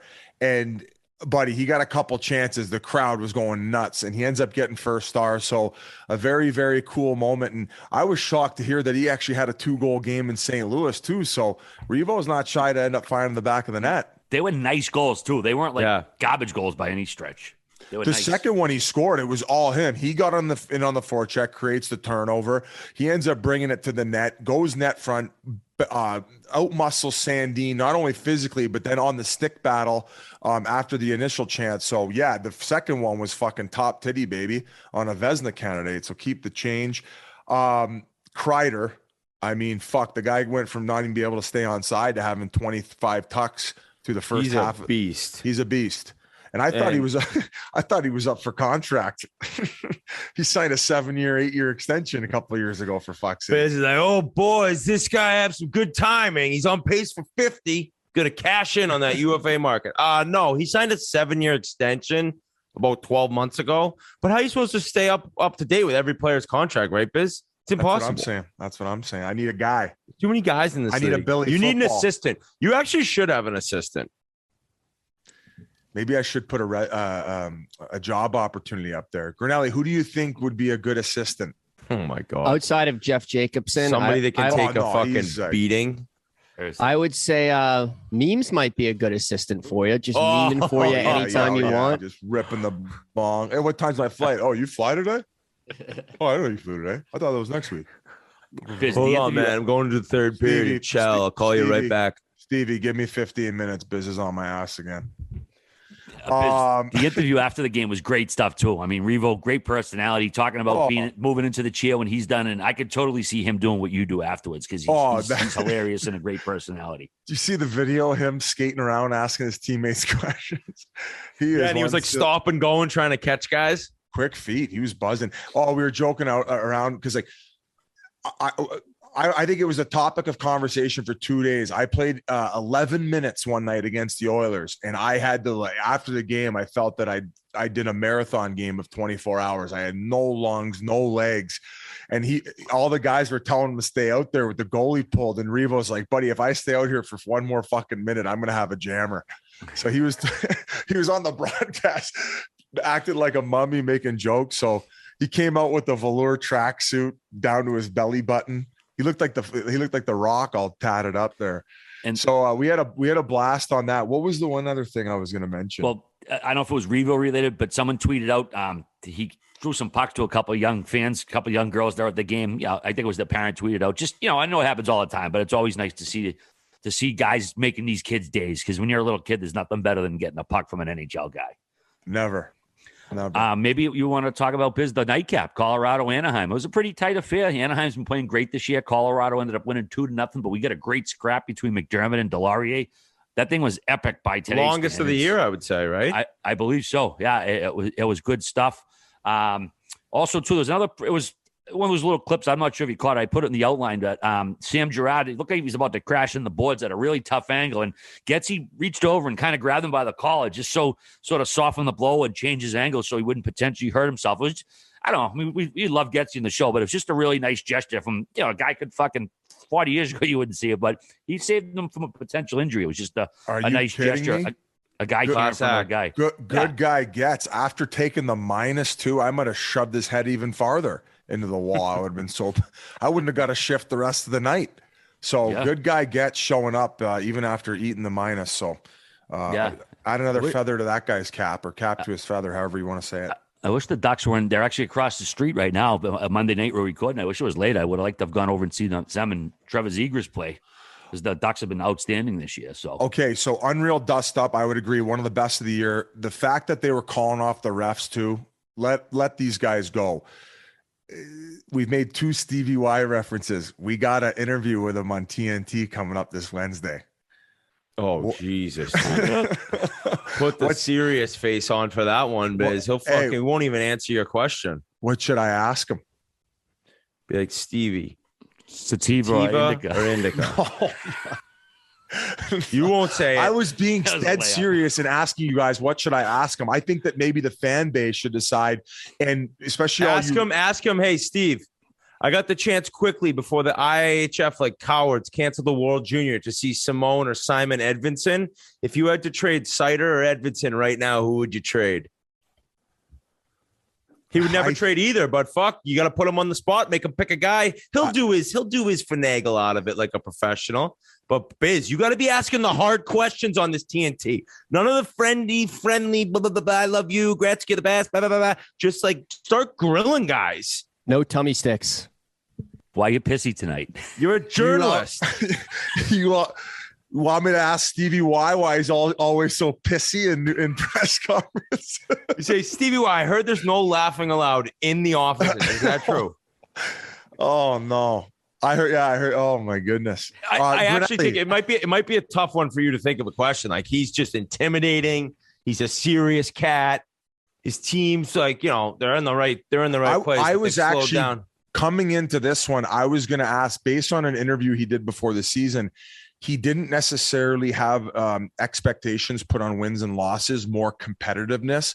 I was going to ask if he's felt this lineup has exceeded his expectations as far as the wins are concerned and their competitiveness. So is that too much of a softball? That's kind of just like, I think like any reporter in the world would ask that. I would say, what if I'm like, Stevie, what do you think? No, Mr. Yzerman, how would you describe the job Joe Biden's done since he came into office? Oh, what? And why are you anti-vaccine? Oh, my. Yes. Yeah, that'd be a good one. Stevie, talk to me about Bertuzzi's choice to not get the vaccine. Are you pro-vaccine? Imagine fucking Gretzky if you said that, he'd be like, "No, you guys are brutal." I'll say, man, like I think I mentioned it on an interview we got coming up in the future, but Stevie Y, the first time I saw him in the press box at the Garden, legit, you get like starstruck. You stop and you kind of head. Oh yeah. Holy fuck, that's Stevie Yzerman. Like, it doesn't happen too often, but he's definitely one of those guys that happens with. Granelli, how about you chime in here on what maybe you would like to ask Stevie Y from a younger generation's perspective? Maybe who his favorite follow is on TikTok. Play Call of Duty. I would have said blunts or joints. I think would have been my first question. No. We already Biz, went you over. Could ask him about Biz. Before my draft, the Cup Finals was. Should I ask him if he knew that Dolphins had clits? Dolphins fuck for pleasure. Did you know that? Hey, do you know my co-host ate out an octopus? Hey, no, that was an appetizer. You got it wrong. Biz, what? Before the draft, we they just invited do this for 2 more hours, please. They invited some of the top possible picks to the Cup Finals. They still do it, I believe. And you get to talk to John Cherry and Ron McLean at the time. So it was Carolina. It was Yzerman, Detroit playing Carolina. And we got to go in the locker rooms after pregame skate. And Yzerman at that time, he couldn't even barely walk, dude. He had the most fucked up knee, like going, like you could bring that up. I don't know. It's kind of random, but that playoff, they won the cup. He could barely walk. Yeah. That's one thing they hard to get into that. Playing on it. That would definitely be a curveball and something I'm interested in. Playing through pain. You see playing through pain nowadays compared to what you did. Now, granted, that was the cup finals, but for all you Red Wings fans out there, you got a day because you're going to hear this on Tuesday. Send me a tweet if you want me to ask an in-depth question to Stevie Y, and maybe I'll read yours on air. And as far as all you other Red Wings fans, lay off my boy Zegras because people are saying he's in the mix for Rookie of the Year, and everybody's like, Cider and who's the other one? Raymond. I think that Zegras has held his weight. I know I got the tramp stamp tattooed on my back, like Talkett always chirps me about because I'm always pumping his tires. But I'd say it's a pretty even race here. No, Whit? Yes, I completely agree. I think those three right now, it's all good argument for all of them. Zegras seems to continue to be producing points when those guys might have slowed down a little bit. So I mean, dude. Dawson Mercer in New Jersey is not getting any love. He is a stud. He's another just rookie, just kind of popped into my head. Oh, how about the kid from Florida? We were talking about Lundell. He's not even a rookie, is he? I think he's considered a rookie, at least the person tweeting at me. You know, we get all these fans saying, like, how come we didn't talk about this play in this game on that night? It's just like, well, then we'd fucking be doing they want us to 4-hour pods like we normally do. I thought he was here last year. Jesus. What a fucking stud. He is 12th overall in 2020, 24 points in 38 games, and nobody's even talking about him. And don't worry, Nashville fans. We've talked about Jeannot the last 2 or 3 pods as well. He's definitely in the running. I can't think of any other names off the top of my head who are in that consideration. Cider, as far as point production, fumble fucking my words here. Point production has dropped off, but as far as minutes played and maybe tough hockey on their plate, I don't think the points matter as much for Cider as they maybe do for Raymond and Zegras, because he's still lugging 20 a night, still having to play in all situations. So he's definitely easily still in the running. And then anyone else there, guys? Off the top of my head, but I was going to say, Biz, now we jumped ahead to Spicoli / Zegras. It's pretty cool what the All-Star game is going to do. They're going to bring him in for All-Star game weekend, even though he's not on an All-Star team. They're going to let him participate in the skills competition. I think it's a very simple idea, but a really good one. This is a way to, this kid, we've talked about him, not ad nauseum, but quite a bit on the show. He's a huge personality. I think it's a brilliant idea to bring him out there, showcase him more, showcase his skills, to have him out there. In that same vein, the All-Star game, they did name the last man in. They had the voting. The winners were Anaheim's Troy Terry, who we just did an interview with the other day. Actually, right after he was informed about that, we interviewed him. We got that coming up later. Colorado's Nazem Kadri, well-deserving. Steve Stamkos from Tampa Bay. And the Rangers' Mika Zibanejad, he was voted in, but he pulled out for personal reasons. So Jake Gensel's going to go in and replace him. So, Biz, we were talking too, All-Star game, I know it's kind of, people maybe enjoy the skills even more, but should they mix the format up again? Maybe go with nationalities, ages, maybe have guys play different positions. RA, I'm on the side where I think every year they should be trying to do something very different in order to at least create the debate about it, whether it's switching up. I think they should go back to 5-on-5 for a year. And then maybe do the draft as well, where the players are there. Like, remember the moment where Kessel was the last man standing and he won a Honda? Like, that was probably the most exciting part of the All-Star game. Yeah. They pussied away from it because they felt bad for him. It's like, come on, man. That was a great moment. That was like I'm moment. Pretty sure that every guy up there was never the guy in gym class to be picked last. So they can go through it once, especially at the fact that they're making 7 sheets a year. I'm sure they can get over it. And the fact that they're getting a consolation prize of being the butt of the joke and getting a vehicle. I'm sure these guys are trying to place bets to hopefully that they would be picked last. So yeah, I think that mixing it up is great. I think that having Zegras there is going to garner more attention. They also got that always hockey like we talked about. So let's see trick shots. Let's get younger kids more excited, because we all know the older guys like us are just going to bitch about it anyway, right? So let's get the Swaggy young P kid- too, Biz. Swaggy P's participating. He's playing in the Chiclets Cup as well. He works with Elevate 802, which is Scotty Gomez and Tori Mitchell's company. That No guy, way. he's got the mustache. He does the craziest trick shots on the internet. Okay, so he's doing more rollerblading and ice stuff. Yep. Okay, awesome. Another note related to that, the league is going to finally stop testing asymptomatic players and staff after the All-Star break per ESPN. The league and the union reached an agreement. They're going to meet again later in the month to assess the climate and formalize everything. The NHL is still going to test players and staffers before they have to cross the border between the U.S. and Canada. Players who show symptoms will have to be required to test. Also, per Elliot Friedman, the Ontario government, they're going to allow Ottawa and Toronto to have 50% capacity on February 21st, and then full capacity on March 14th. So another little note for you.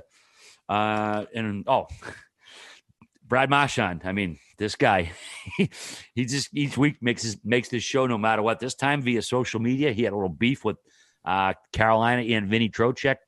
I guess someone in the media asked if he was like Marchand, and Trocheck replied with, "Am I a rat?" So, of course, Marchand went on Instagram. He said, that's like comparing a Lambo to a Prius. And he posted his stats. I don't know if he deleted them or not, or if they were just an IG story. I went back to try to find them. They were gone after. But then during the game, the Carolina feed was trolling him because Trocheck ended up burying Marchand. It's like, when's the last time you saw a Prius wreck a Lambo? Before then, after the game, they said L stands for Lamborghini. Marchand fires back. He goes, "You're the reason we're still paying 20% escrow to the Carolina account." Like, this is fucking hilarious, man. It's just extra entertainment in addition to the hockey. I don't think we can get enough of this, Biz.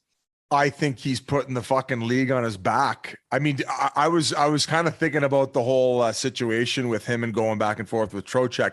Did you end up mentioning the fact that he took the fan's phone? Oh, that was unreal. Hadn't gotten to that yet. Oh, okay. Well, this is later in the week, but this guy has been a content factory for the National Hockey League. Now, I will say we've had Trocheck on the show, and Marshall might have deleted that tweet because looking at his stats, I would not say that's a Prius. I would say that's a really nice Mercedes G-Wagon, right, Whit? I mean, he's not far behind, and he's done a lot, especially coming back from that broken leg that he got in Florida. So, and then he had the last laugh. What a thumping that the Bees took after that. You think that was bulletin board material before the game? You think Rod the Bod even catches wind of that stuff?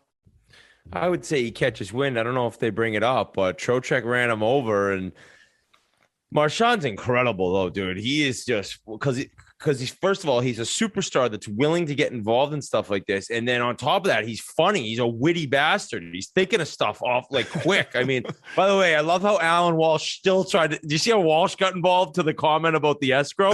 He's like, no, you pay the escrow because a bunch of scumbags on the PA went behind the back of Bob Whit. No, I was dying laughing that he had to get in there. But that was good. That was good for the game. I mean, in the end, I'm sure Marchand was laughing. Not that his team lost, but pretty good job by Carolina, who's definitely shown they're willing to mix it up in the social media world.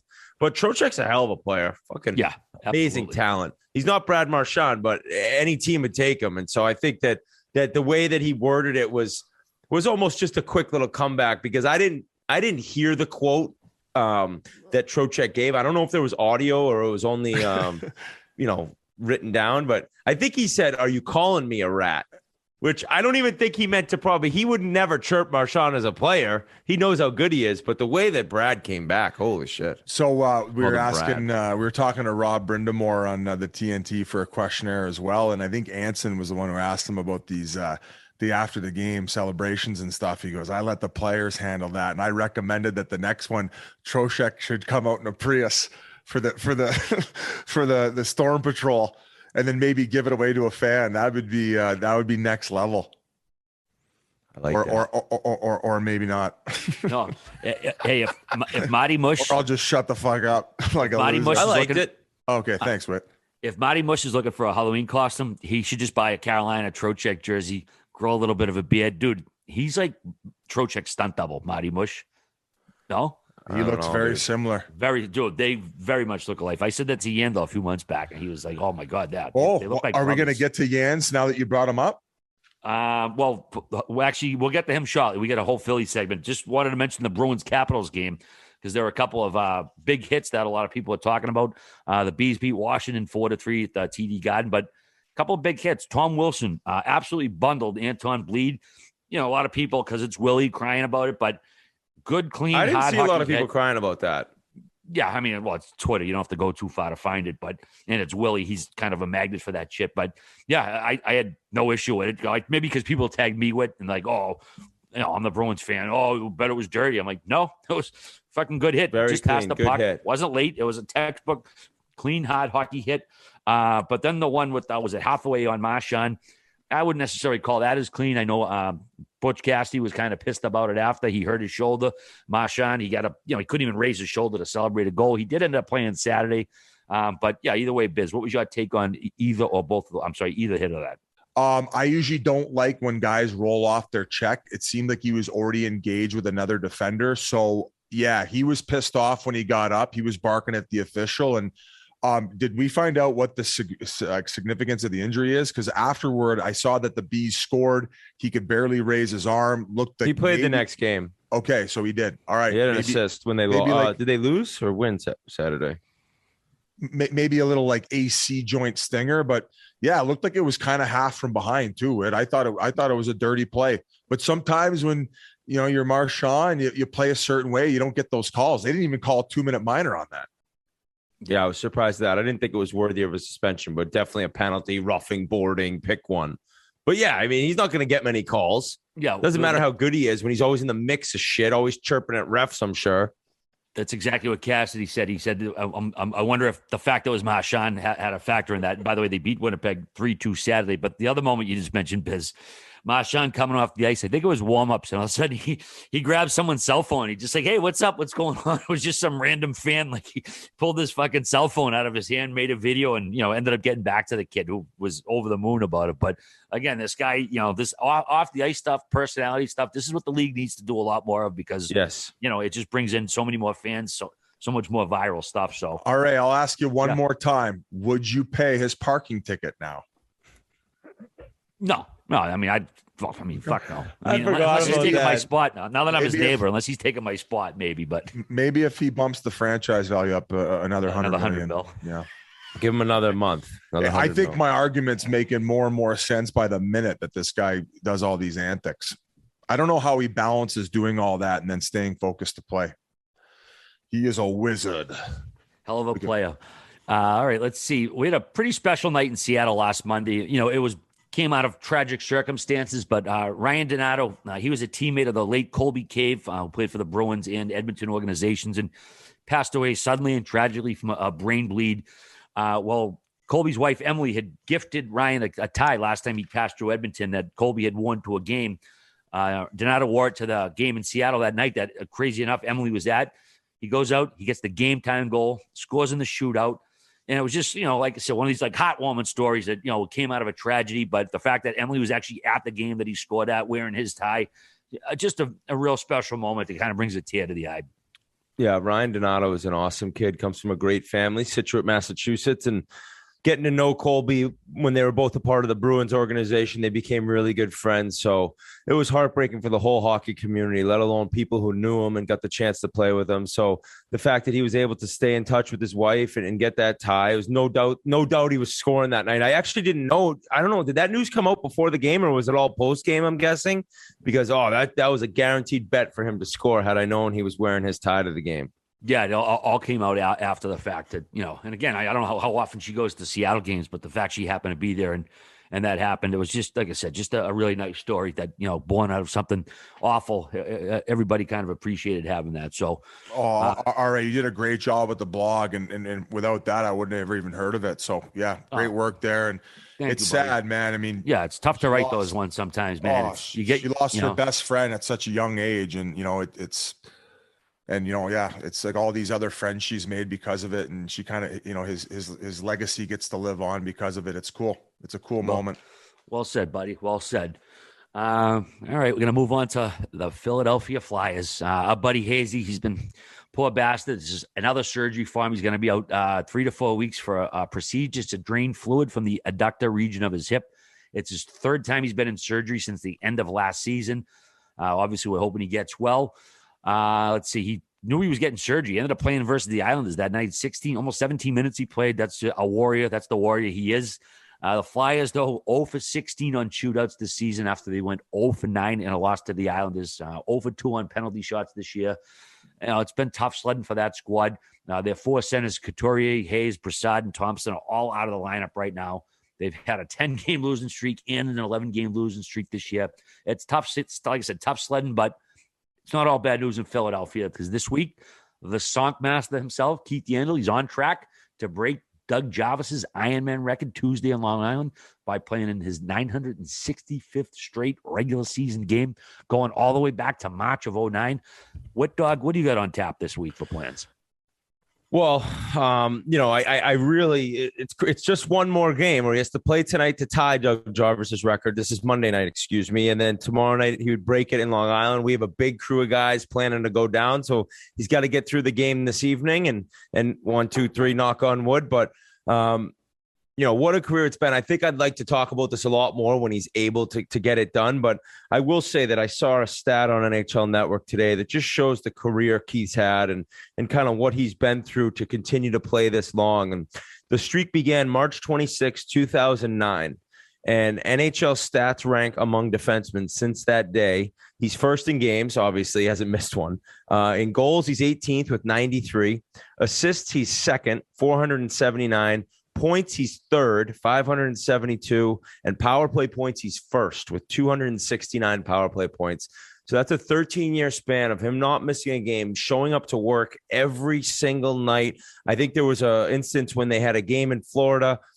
He had about 9 teeth knocked out and 30 stitches, and he played the next day at 5 o'clock after spending all night in the dentist chair. Ekblad hit him with a slap shot in the calf in Boston a few years ago. Could barely move. The trainers worked on him till 3 a.m. that night, got his calf and leg able to go. The next night he played. So there's just so many different things I could say about him that I'd like to maybe talk to him and you guys about at a different time when this thing is broken, like I said. So just tonight, though, for him to tie this record, and Doug Jarvis had a couple amazing quotes that he's really happy for this guy, and Phil Kessel's right behind him too. So just the amount of perseverance and professionalism it takes, along with the amount of luck of not just catching a stray fucking puck that could break your foot. It's just an amazing record that I'm so proud of Keith, and I can't wait to be there when he does it. Here. Holy shit. Nice little run there. And the fact that he made me laugh every single day at the rink while doing it. I mean, it was incredible, man. I tell you, and right now you can kind of segue it into Flyers talk. The team's not doing so good. And, unfortunately through your pro career, there's going to be some ups and downs, but when you have guys in the locker room like Keith, sometimes the bad days and the gloom days don't seem so bad, because you're able to at least, share some laughs and be galvanized as a group. And sometimes humor can take away from these long losing streaks. And I know that team had way higher expectations going into this season, and it's been very unfortunate. All right, you were reading off that stat. I don't know if my internet kicked out. You said they've lost 16 games in a shootout this season? No, they haven't scored a goal in a shootout. 0 for 16 on shootout attempts, including the 0 for 9 versus the Islanders, and 0 for 2 on penalty shots. So, okay. I was like, pardon? They've been to 16 shootouts? So Giroux's coming to the end of his deal this year. You got to think that he'll be traded. I don't know what they could fetch for him, considering he's UFA at the end of the season, but whoever gets him, that's a big time player to add to a lineup that could possibly win a Stanley Cup. I think he's just under a point per game this year. He's kind of had a revival this season in his career, and there's going to be a bunch of teams lining up to grab him at the deadline. Yeah, I just going back to Philly overall, I think just given what they given up as far as assets this summer, and maybe that core group that they had, they thought that they would be able to make a push. I had them making playoffs, I thought for sure, but they've also to a pretty tough, difficult extent dealing with the injury bug. Yeah, like Ellis was a killer. Hazy, Ellis. We're thinking of you, Hazy. Fuck, just so tough to be getting news like this. Oh, the surgery didn't work. It didn't work. Got to do it again. It's just, and I'm telling you, it's harder on the mind than it is on the body, and that's saying something. So we're thinking of him, and Ellis is out. It's just been Couturier's out. It's been a disaster of a season in Philly.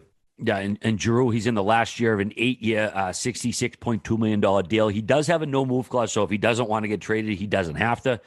but he can leave and also always sign back. Like, we saw Tkachuk do with St. Louis a few years back. He's 34, Whit. He's got 14 goals, 19 assists in 38 games played. And like you said, he'd be a huge addition to any team right now. Also, they got 3 defensemen in the last year of their deal. Ristolainen at $5.4 million, Justin Braun at 1.8, and of course Keith on the $900,000 deal. JVR's got 1 more year after this at $7 million. He's got 16 points in 41 games. But yeah, you've got to imagine Philly's probably going to get rid of some of these parts at some point. So where do you think Giroux goes if he goes somewhere, Whit? Giroux to Edmonton, printed. Oh, I don't know. I mean, Colorado's in on everything. I don't know. I'm not that guy. I'm not that guy. Nice. You're not that guy, pal. What? Boston. That's what G says to every single No, guy. I don't. They need help. They need center help. Giroux would be perfect. Throw Jans in the mix too. You get a little locker room guy, a little help on the back end. Yeah, I love it. Swayman, we're laughing. Money. You give up DeBrusque. You can move some money out with DeBrusque. Yeah, that's true. That's true. One last note here, Biz, on the Flyers. Actually, they fired Alain Vigneault back a few months back, and really hasn't had the desired effect. Taking a look here, where's Mike Yo's record? 5-10-4 under Yo, and so I don't think the coaching change really did anything. It seems to be a personnel issue there, a roster construction issue. Obviously, they have injuries as well, but coaching change didn't have the desired effect. So either way, congrats to KY and Hazy. Get better. I think we should send it over to Ryan Carter right now. This was, again, a first for the Chiclets boys on a frozen lake. We did an interview. Biz had his pole in the water the whole time. That's not a euphemism either. He was actually ice fishing. So we're going to send it to Ryan Carter. But first, we do want to let you know that the interview is brought to you by Roman. Most guys have tried different ways to last longer, but handicapping NFL props or NHL boost doesn't always work. Well, the folks at Roman, an online men's health company, are changing the game with Roman Swipes. Everybody knows this by now. It's the secret to longer-lasting sex. Roman Swipes are a clinically proven way to last longer in bed. They're effective, easy to use. They're fast-acting, and you don't have to show up at CVS letting people know that you're not too soon. No prescription. It comes in the mail in discreet, unmarked packaging. Each Swipes packet is small enough to hide in your wallet for whenever you need it. Hopefully tonight, hopefully this weekend. And they're super easy to use. You just take the swipes out of the packet, swipe it on. Most important, let it dry, and then you're good to go. That's it. You go to getroman.com/chiclets, and you get your first month of swipes for just $5 when you choose a monthly plan. That's getroman.com/chiclets. And now we're going to send it over to Minnesota boy Ryan Carter. What's up, everybody? We're coming to you from a first ever interview from the inside of is it a hut? It's the Clam 600, all right. Clam 600. It is what it is. It's an ice fishing hut. We're on an unnamed lake here in Minnesota, and this guy's a local guy.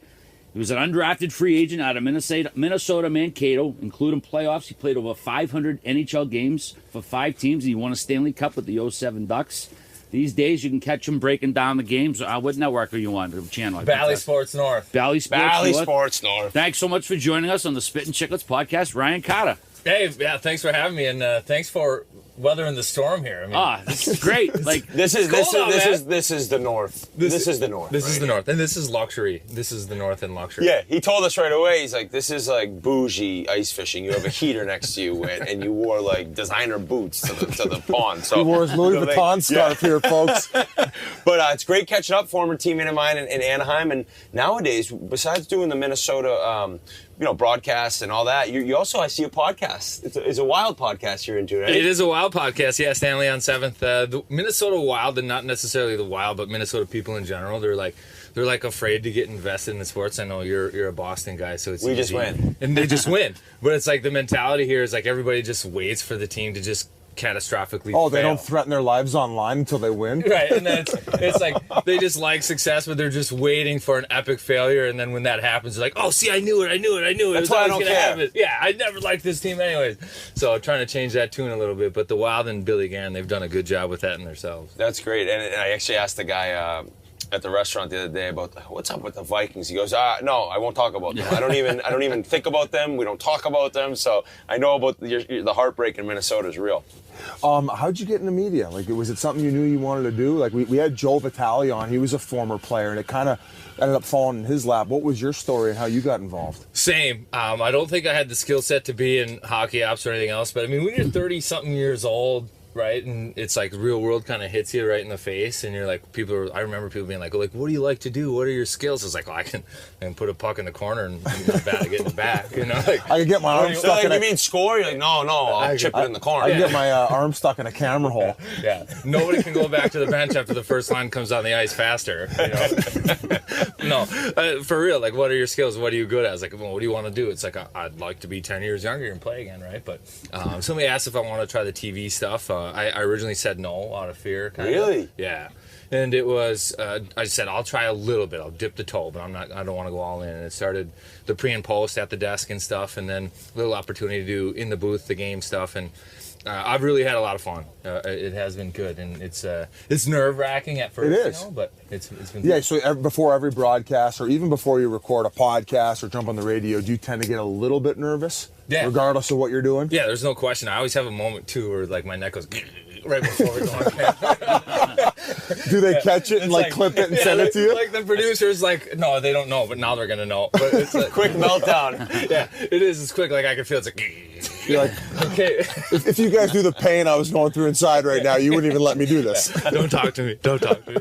You went back to school like 12 years later to get your degree, right? I did, yeah. Again, that was out of panic. I didn't know what to do, but I wanted to do something positive. And I had kids at the time, and it's hard to I feel like to tell your kids go to school. And If then you didn't go. and then Dad had the chance, right? But it was good You're to speaking to my soul right now. I think I got to go back to school. to have something positive to do, you know, and some responsibility when I got done playing. So I went back to school. I was lucky I could do it kind of remotely without having to go down and take classes in person, and got some help wrapping that up. But that was that was huge for me. Were you on like scholarship? Did they honor it all those years later, or did you have to, I guess, pay? I'm not being nosy, but I was just curious. I know some schools let you do it thanks later. for pointing out I wasn't a big-time player. I wasn't Big Ten or one of these big college programs. No, I was on scholarship, but they didn't. Okay. And it wasn't part of the process. I wouldn't have wanted that anyways. That would be taking money from the hockey program. I think it's the opposite now, where you'd like to provide for the program and some of the kids coming through. Yeah, you said, you weren't like a well-known name, I'm saying, like undrafted. And even getting to Mankato, like what was the whole route? I mean, if you were always kind of a guy that everyone looked past, I mean, you had to really grind even to play D1, I'm guessing. I think I was probably bottom tier of good players, like never like anywhere near like playing for the national team, the World Junior, or anything like that. But always decent enough. I went to play junior in Green Bay.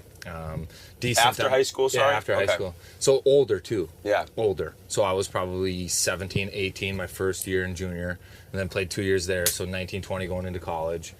So a little older.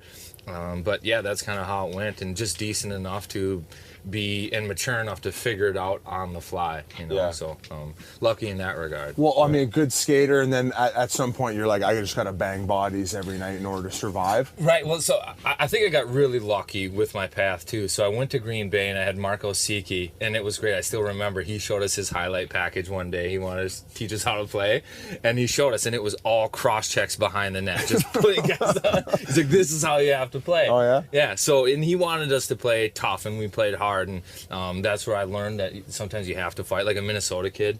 Some guys they're not into it, or they're labeled as maybe not the toughest. So had to figure out how to fight, how to play mean, kind of, and that was going to have to be the way it was. It was fun scoring goals back in the day. You could play on the power play. I know. Too, but it was The Green Bay Gambler days. Yeah, exactly. That's when you're late. So you're from Minnesota. You go to Green Bay. Were you going to Packers games all the time? Was that a little bit awkward? Are you a Vikings hardcore?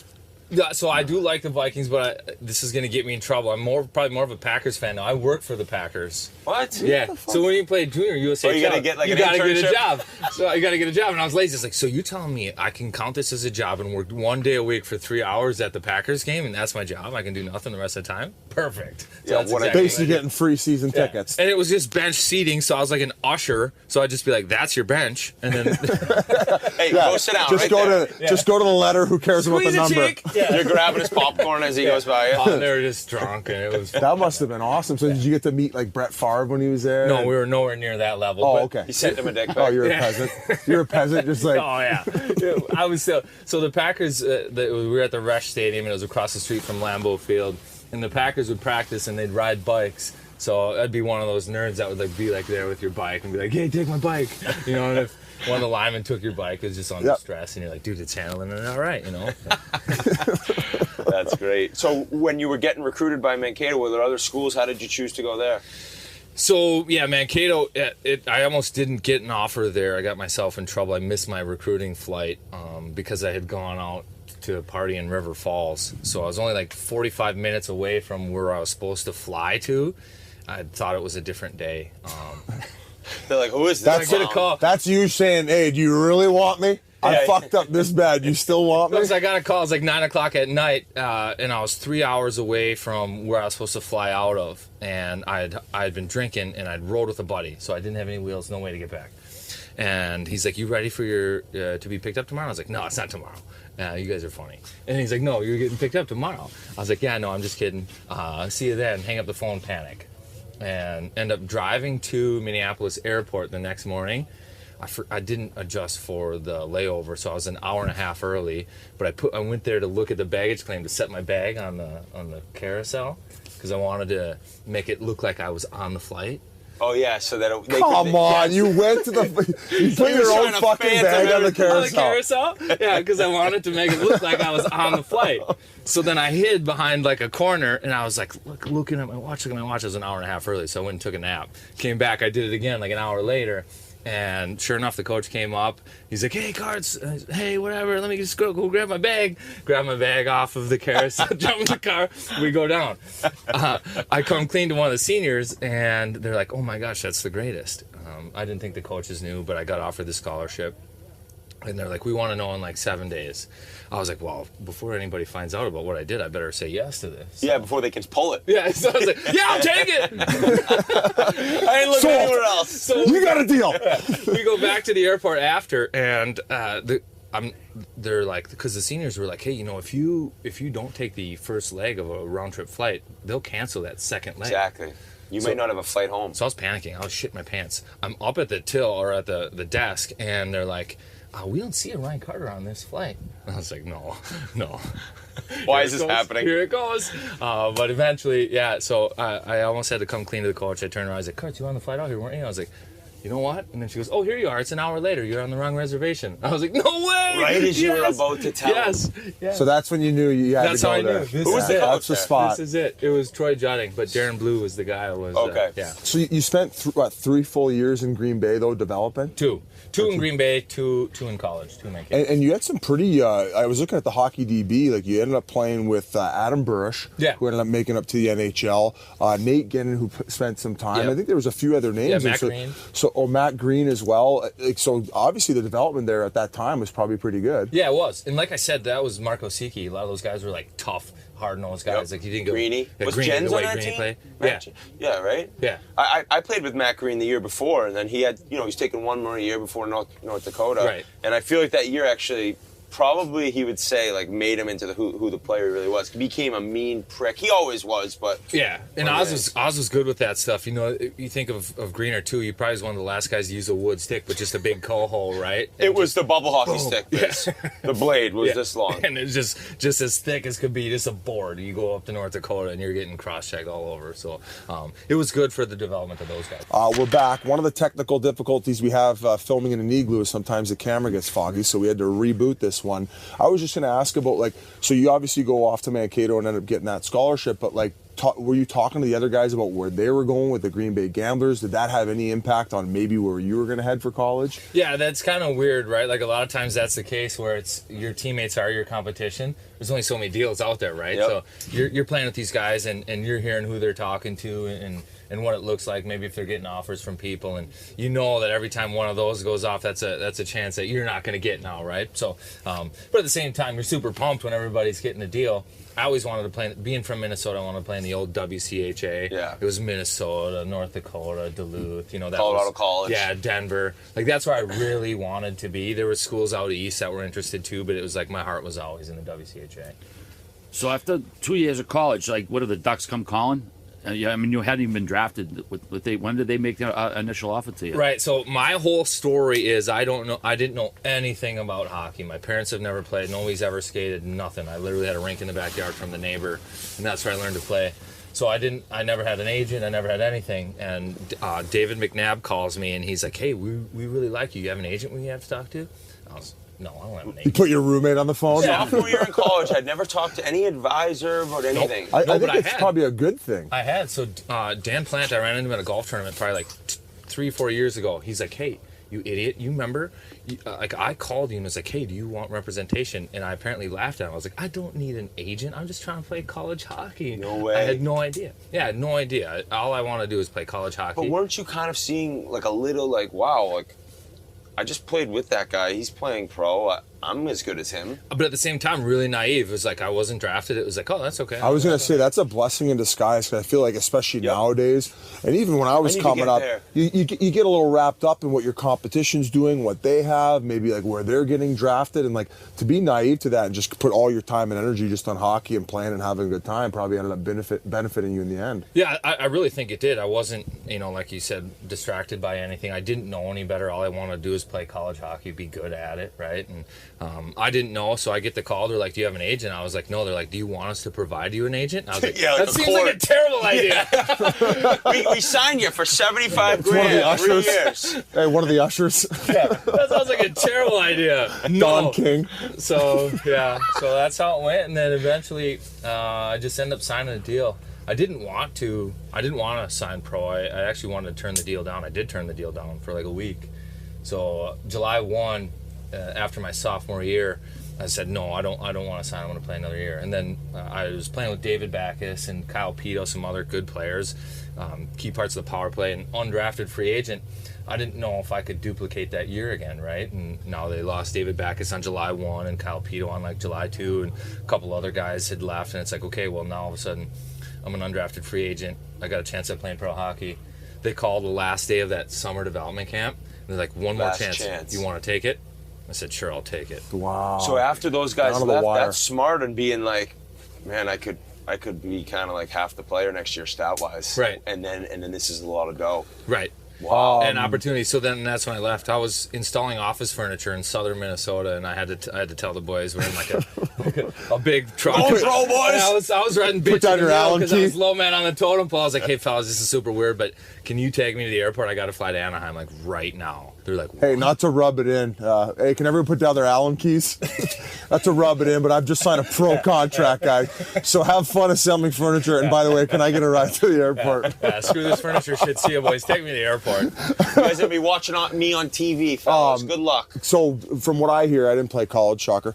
One of the hardest conversations, though, is when you are leaving early is to like call your coach and your teammates, though. So, and then like all of a sudden you get a week period. Like how did that go down? Was he happy for you? Yeah. The other hard part is it's the summer, so you're not around all of them too, right? But the coach was like, "Are you sure this is something you want to do? You come back, you're gonna be a leader. You're gonna have everything. Like your role's gonna grow. I'm not saying you're not ready, but if like."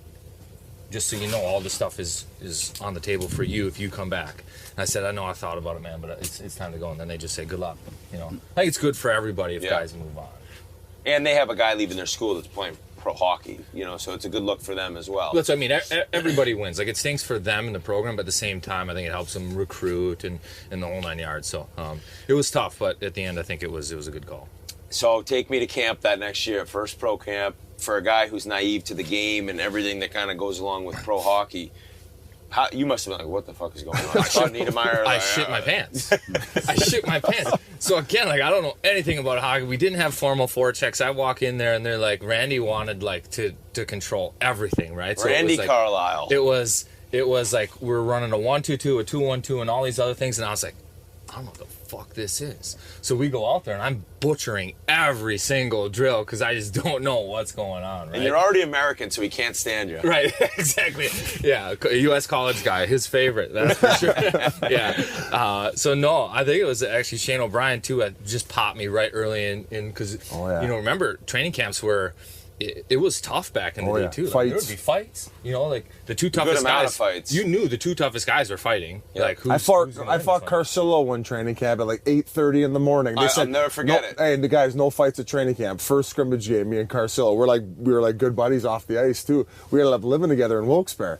So yeah, it's just like, but that's how it was back then, man. Everybody was competing and no tummy sticks. Right. Now, if you were a tough physical D man and there's a forward coming through the middle of his head, you're gonna hit him, right? Like, I could see that, right? And so all in all, it was eye opening right off the bat. I mean, I can remember just absolutely shitting my pants. It was Chris Pronger, Teemu Selanne, Rob Scott Niedermeyer, and it's like Ryan Carter, who? Number 52 on the jersey. I was going to say, what number were you? Just send me down. I'm so uncomfortable. Yeah. How long did you last at camp? We were an early cut. Did you actually? I think probably like 2 or 3 games you get tossed in bad. there. Yeah. The one good thing about, or not one good thing, but Anaheim was great with college free agents at that time. I think it was Chris Kunitz, Curtis Glencross, Dustin Penner. They'd call a guy, or they'd sign one guy every year, and he got a legitimate chance. Yep. So I always say, like it used to be 9 rounds in the draft. You're like a cat. If you're a first rounder, you got 9 lives. You can screw up 9 times, you'll still get a chance. You're a 9th rounder, you got 1 chance, right? But Anaheim, if you're an undrafted free agent, you came in as like a 2nd or 3rd round pick. Yeah, they're going to give you chances. A couple chances, right? And that was legitimate and that was fair, and it was good that way. Yeah, that's very legit. If you know you're actually going to be given a shot, as opposed to like, I got 1 skate and they sent me down. What the hell was that? Right. So and Anaheim was good in that regard, but that's certainly fair. It was a good spot to start. I don't know how it got brought up, but it got brought up randomly about this Ambien story. Now, that was in Anaheim? Was that early on? Well, yeah. No, it was not early on. It wasn't early on. So Randy and I didn't see eye to eye on a lot of things, and it started with there's a lot that goes into it, but eventually it got to a spot where I pushed a net at Randy in a skate after a rookie party. Yeah, you were getting bag skate, right? You're out of the lineup, in and out, and you were kind of like the whipping boy, so to speak. If we want to rewind the whole way, like rookie dinner, this is kind of how Randy worked. We have a rookie dinner. We play in Dallas. We fly to Chicago. We have dinner in Chicago. But he sets practice for like 9 o'clock the next morning. Oh, for fuck's sake. I know. It's like, okay. Might as well just pull an all-nighter. Right. That's what I mean. So guys are up till 4 anyways, or whatever it is, right? And then the next day is just to sweat it out. Well, we're sweating it out, drills, whatever, and the way he did it was like everybody's doing laps at the end. And like the super vets did like 1 lap, and then they were off. That was like prongs and needs. And then he'd go over and tap each guy. Like 1 lap, hey, team will get off. And then, like, it's dropping, but we weren't even close to being done, you and I. No, and we should have been. It was like the rookies, like the taxi squad and carts, right? No, I was there, dude. Yeah. It was me and you with a whipping boys Z. Hey, it's a bad look when he goes and puts his stick away after everybody's been tapped, but you too. Yeah, so he gives the tab to everybody, and then I get the tab. Says, "Carts, take this net, push it from this end to that end and back." And I was like, you motherfucker. So I got all hot. I pushed the net from one end to the other end. And as I come back, I was so mad that I wasn't off the ice yet. And the way the rink was set up, so like all the vets are watching and they're in the locker room. And Superman strength, I just shoved the net at Randy like with like a here, fuck you kind of thing. And it went like Mach 10 at him. He thought he was just flicking it, dude. It hit him. It went at him. He hits the wall. He goes down, holds the stanch, and stabs his stick in the ice. And then he gets up. You can get off. And then I skate off the ice. I'm like, what did I just fucking do? Meanwhile, I think that ended his day. So I'm in the locker room, and everybody's just high-five and loved it. It was the best ever. And then here comes Randy, like, waddling through. Fucking cars, so that was it. And then I didn't see the ice for a real long. He said you were health bombed 15 in a row. Yeah. So, dude, I remember. Just casually. I will never forget you. I was like along the wall. He was here, pushed it right into the corner. Yeah. And I just, as you skated by and pushed at him, I was like, oh my God. That's the best thing I've ever seen. He's down. He's yelling like an old grumpy bastard. Fucking Carter. Management was like upstairs watching. There was no hiding from it. So that was the end of you there. I called my agent and I was like, son of a bitch, I did this. He's like, you did what? It's like, I did that. You assaulted the coach? Yeah, I did. So then I started to battle some anxiety on all the shit that I had done, right? And eventually we're playing Chicago, and I couldn't sleep the night before, full of anxiety. So I wake up the next day, we have morning skate, and I'm like, I just need a little nap. And you remember, you used to come off the plane, and they used to hand us the little white packet, and it would just be like a pill. Be like, you need help sleeping? Yep. And you just get a pill. Or something hurt, you just get a pill in like a thing. There's like no description. It wasn't like a pill bottle. It's just an envelope. Yeah, just an envelope. So it was an Ambien, and I didn't know like what Ambien did. Like, I just thought it helped you fall asleep. So I go back after pregame meals. Like, I just need a couple hours. I'll be good to go tonight. I take an Ambien. Day of the game. I took an Ambien at 2:30 in the afternoon. My alarm goes off at 4. He was like Datsuk that My night. alarm goes off at 4, and I don't have a brain. I walk downstairs to the Walgreens, and I'm going to like one eye, trying to get. I grab like a 5-hour energy, and then there's a. I'm in shock right now because you said you had an Ambien store. You took a fucking Ambien before your pregame. So I say screw that. There's a 4-pack. I take the 4-pack. I go to the rink. I can't talk to anybody. Like, literally, I can't think. We're out there playing, and I'm staying on the end of the bench in Chicago. Remember, it butts up the visitor on this side. Chicago's over here. I'm staying on this end. I don't want Randy to call my number at all. I can't play. I think, okay, at least I can hit something tonight.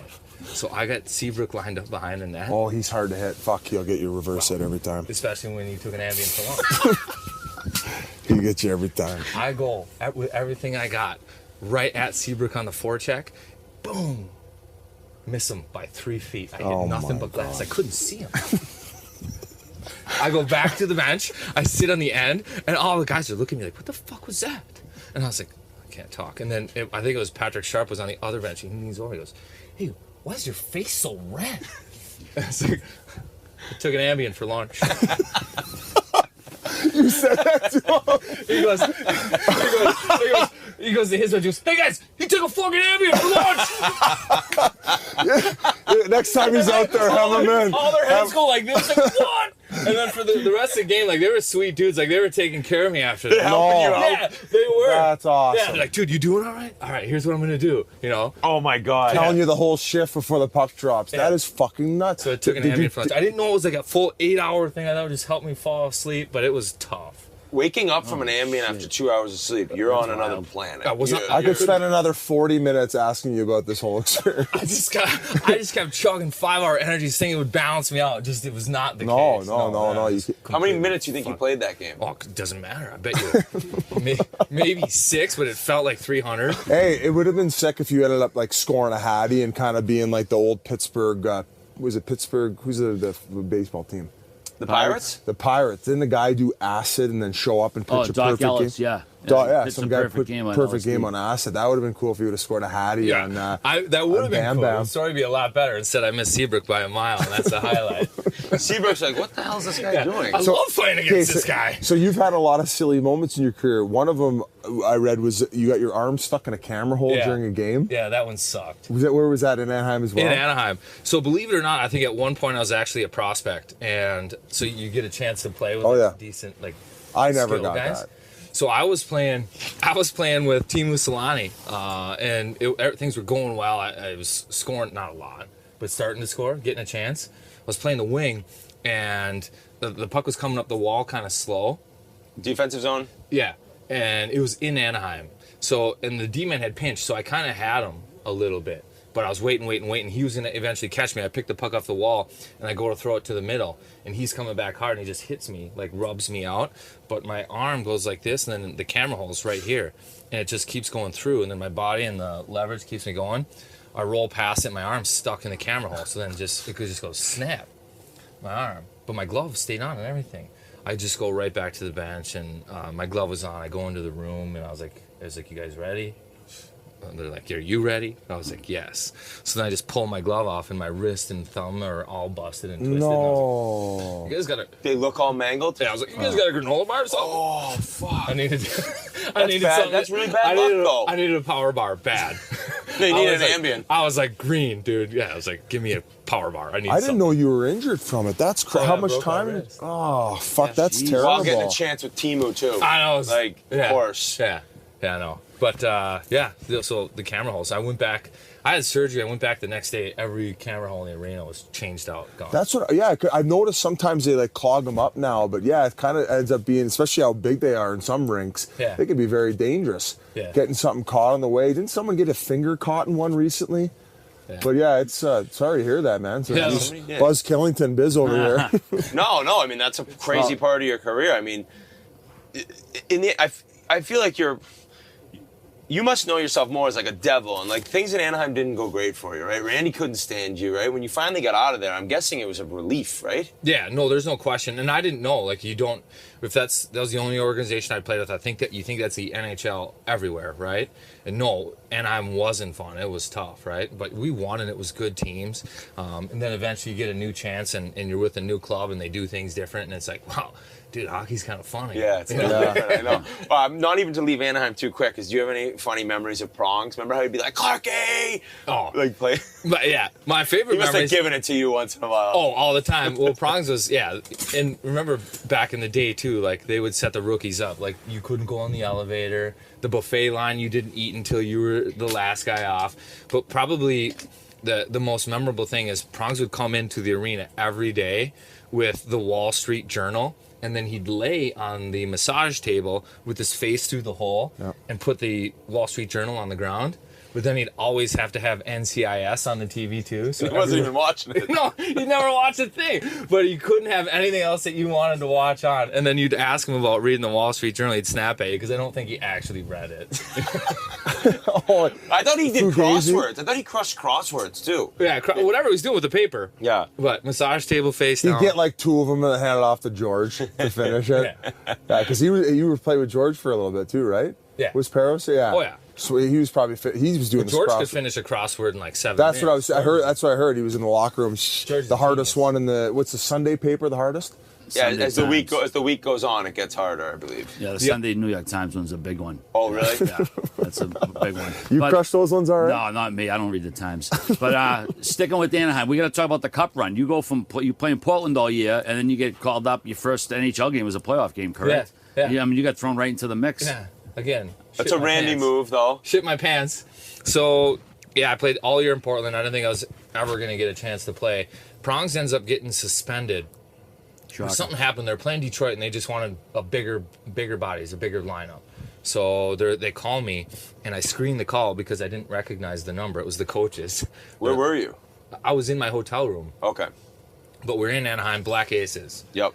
And this was the Western Conference Final, so I'd been there 2 rounds, right?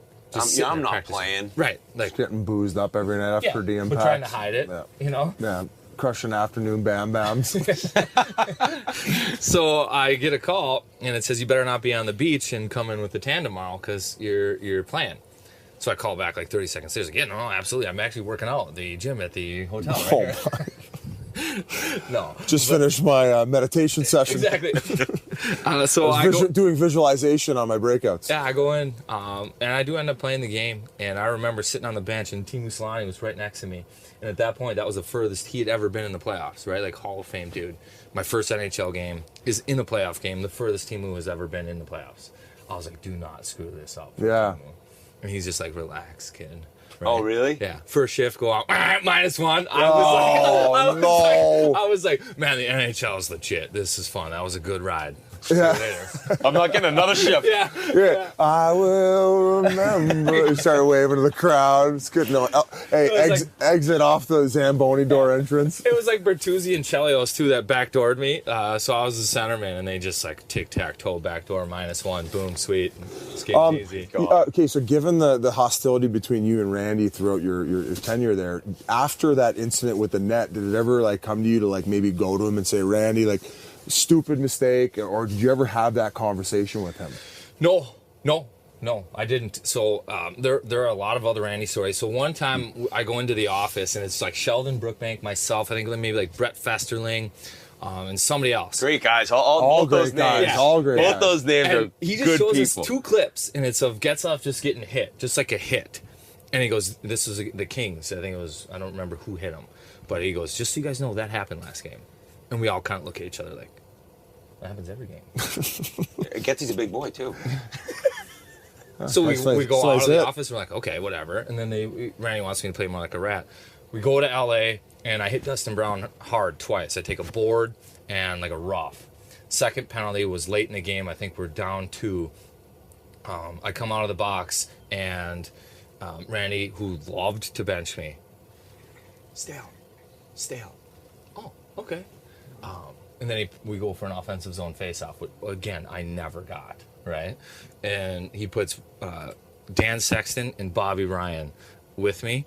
And this is after I run their captain hard twice and just come out of the box. I'm like, you fucker, I know what you want. So they drop the puck, and the winger goes right to the bench, and Ritus, how do you say his name? Ivanis. Comes off. He chasing me. He's, let's go. I was in this game. He goes, let's go. I said, fuck you, Ritus. No chance. He goes, don't be pussy. Don't be pussy. So I look around like, I'm at Staples Center. He's actually right. I am being a pussy. I was like, all right, Ritus, you catch me, I'll fight you fucker. So I was running up and down trying to get him all tired, hoping that eventually that my lungs are bigger and I'll have a chance. And I thought maybe I just get in tight, tie up, and we'll see what happens. It's a good game plan, man. Well, You thought that's quick on your toes right there. I go into the corner, pretend like I don't know he's coming. Wait, look over my shoulder. He's coming. Throw myself, turn around to grab him, and he jumps back. Boom. You're like, no, I Hands needed up. that grab. Yes. I needed that grab. I'm squared up. He's like 6'7", 250. We're squaring up. I'm like, well, this is gonna go well. He hits me with the left right off the bat and introduces my nose to my ear. It's over No, here. that's why it looks like Yeah, that. your nose was my mangled. It's God. over here. So I go right off of the ice and into the doctor's room. Doc's like giving me small talk, and then eventually just squeezes my nose. It's like, boom. Eventually sets it. Go back to the locker room, and the trainers are cleaning my face up. And Randy comes fucking waddling down. You remember LA? They had the one training table this way, and then the long hallway. Yep. So he's walking down the hallway right at me. And then he turns his back to me right in front of this table, and he says over his shoulder like this, like, he's like, you shouldn't fucking fight guys like that. Not only did we lose the game, we got our ass kicked too. And then he walks out. Dude, So I lost how my mean shit. is that? After you get a Chris fucking Drury from the top, he was one of the After toughest. telling me the day before that That Getsy is got hit, you didn't fucking- do anything. I actually kind of love him for saying that to you, though, because here we are, and everybody gets a chuckle. Rick from Red Deer is fucking howling in his Hey, you pickup must have truck been right like, now. he walks away, you're like, oh, I you lost did? my You shit. snapped. I lost my shit. Yeah. Fuck you. Right? So then I have to go, everybody's like, chill. I have to go take a shower. I'm in the shower. I come out, and I forgot that I'd broken my nose. I rub my face, and I hit my nose, and it goes right back over. It's like, right back over. So I got to go back to the doctor's chair. He goes, I don't have any more. He tries it a couple times. It doesn't work because I don't have anything else to do. He's like, I got to put this cast on your face. So he cuts out like a 4x4 square, and he puts it on my face. And the next game we played, we had Ducks and Tucks. I actually got out of that one, which I was happy about. But the next game we played was an NBC game. And I think he wanted me to be all embarrassed with a cast on my face or have to say I couldn't play. So he's like, if you can play, you're in. What a So I had a fucking guy. cast on my face. So I go home with the old lady, and I stick my head over a boiling pot of water, and we have to peel it off because I wasn't going to tell Randy that I couldn't play, and I certainly wasn't going to play with a cast on my face. No, right? not on the NBC game. Right. That's That's like LeBron did it. LeBron did it. They started doing those things in basketball. Yeah, Yeah. that's So clear though. that was one. The other time where I did try to have a chat with him, we always dress like 13 forwards for warm up, and I was the 13th forward, and Legit my whole career. somebody got sick. And I'm there in warm up. And instead, he called Peros, who was in Hermosa Beach, to drive up. George got there for like after the game started to play. Oh my And god. I was Are the you 13th fucking He was kidding me? sitting in the room. I'm sitting there waiting. I take warm up, Holy and I still shit. couldn't play. So I go up to him at like 2 days later. It's like he crushed his old lady or something. I was like, Randy, why the fuck am I there as the 13th forward? If somebody goes down, I'm still not even playing, right? Like, I'm still not gonna play. He's like, I was like, that was embarrassing to me in front of the team, like everything. Like, that is a kick in the nuts. He's like, I don't see it that way. I was like, Like, what I'm is the telling you, ex- that's the way it is. You dressed me, and then you actually needed me, but still I couldn't do it. Like, you never needed and me. I've consulted every guy on the team about it, and they think the same. They're like, go and have a talk with him, Carts. So then I actually had to request a trade.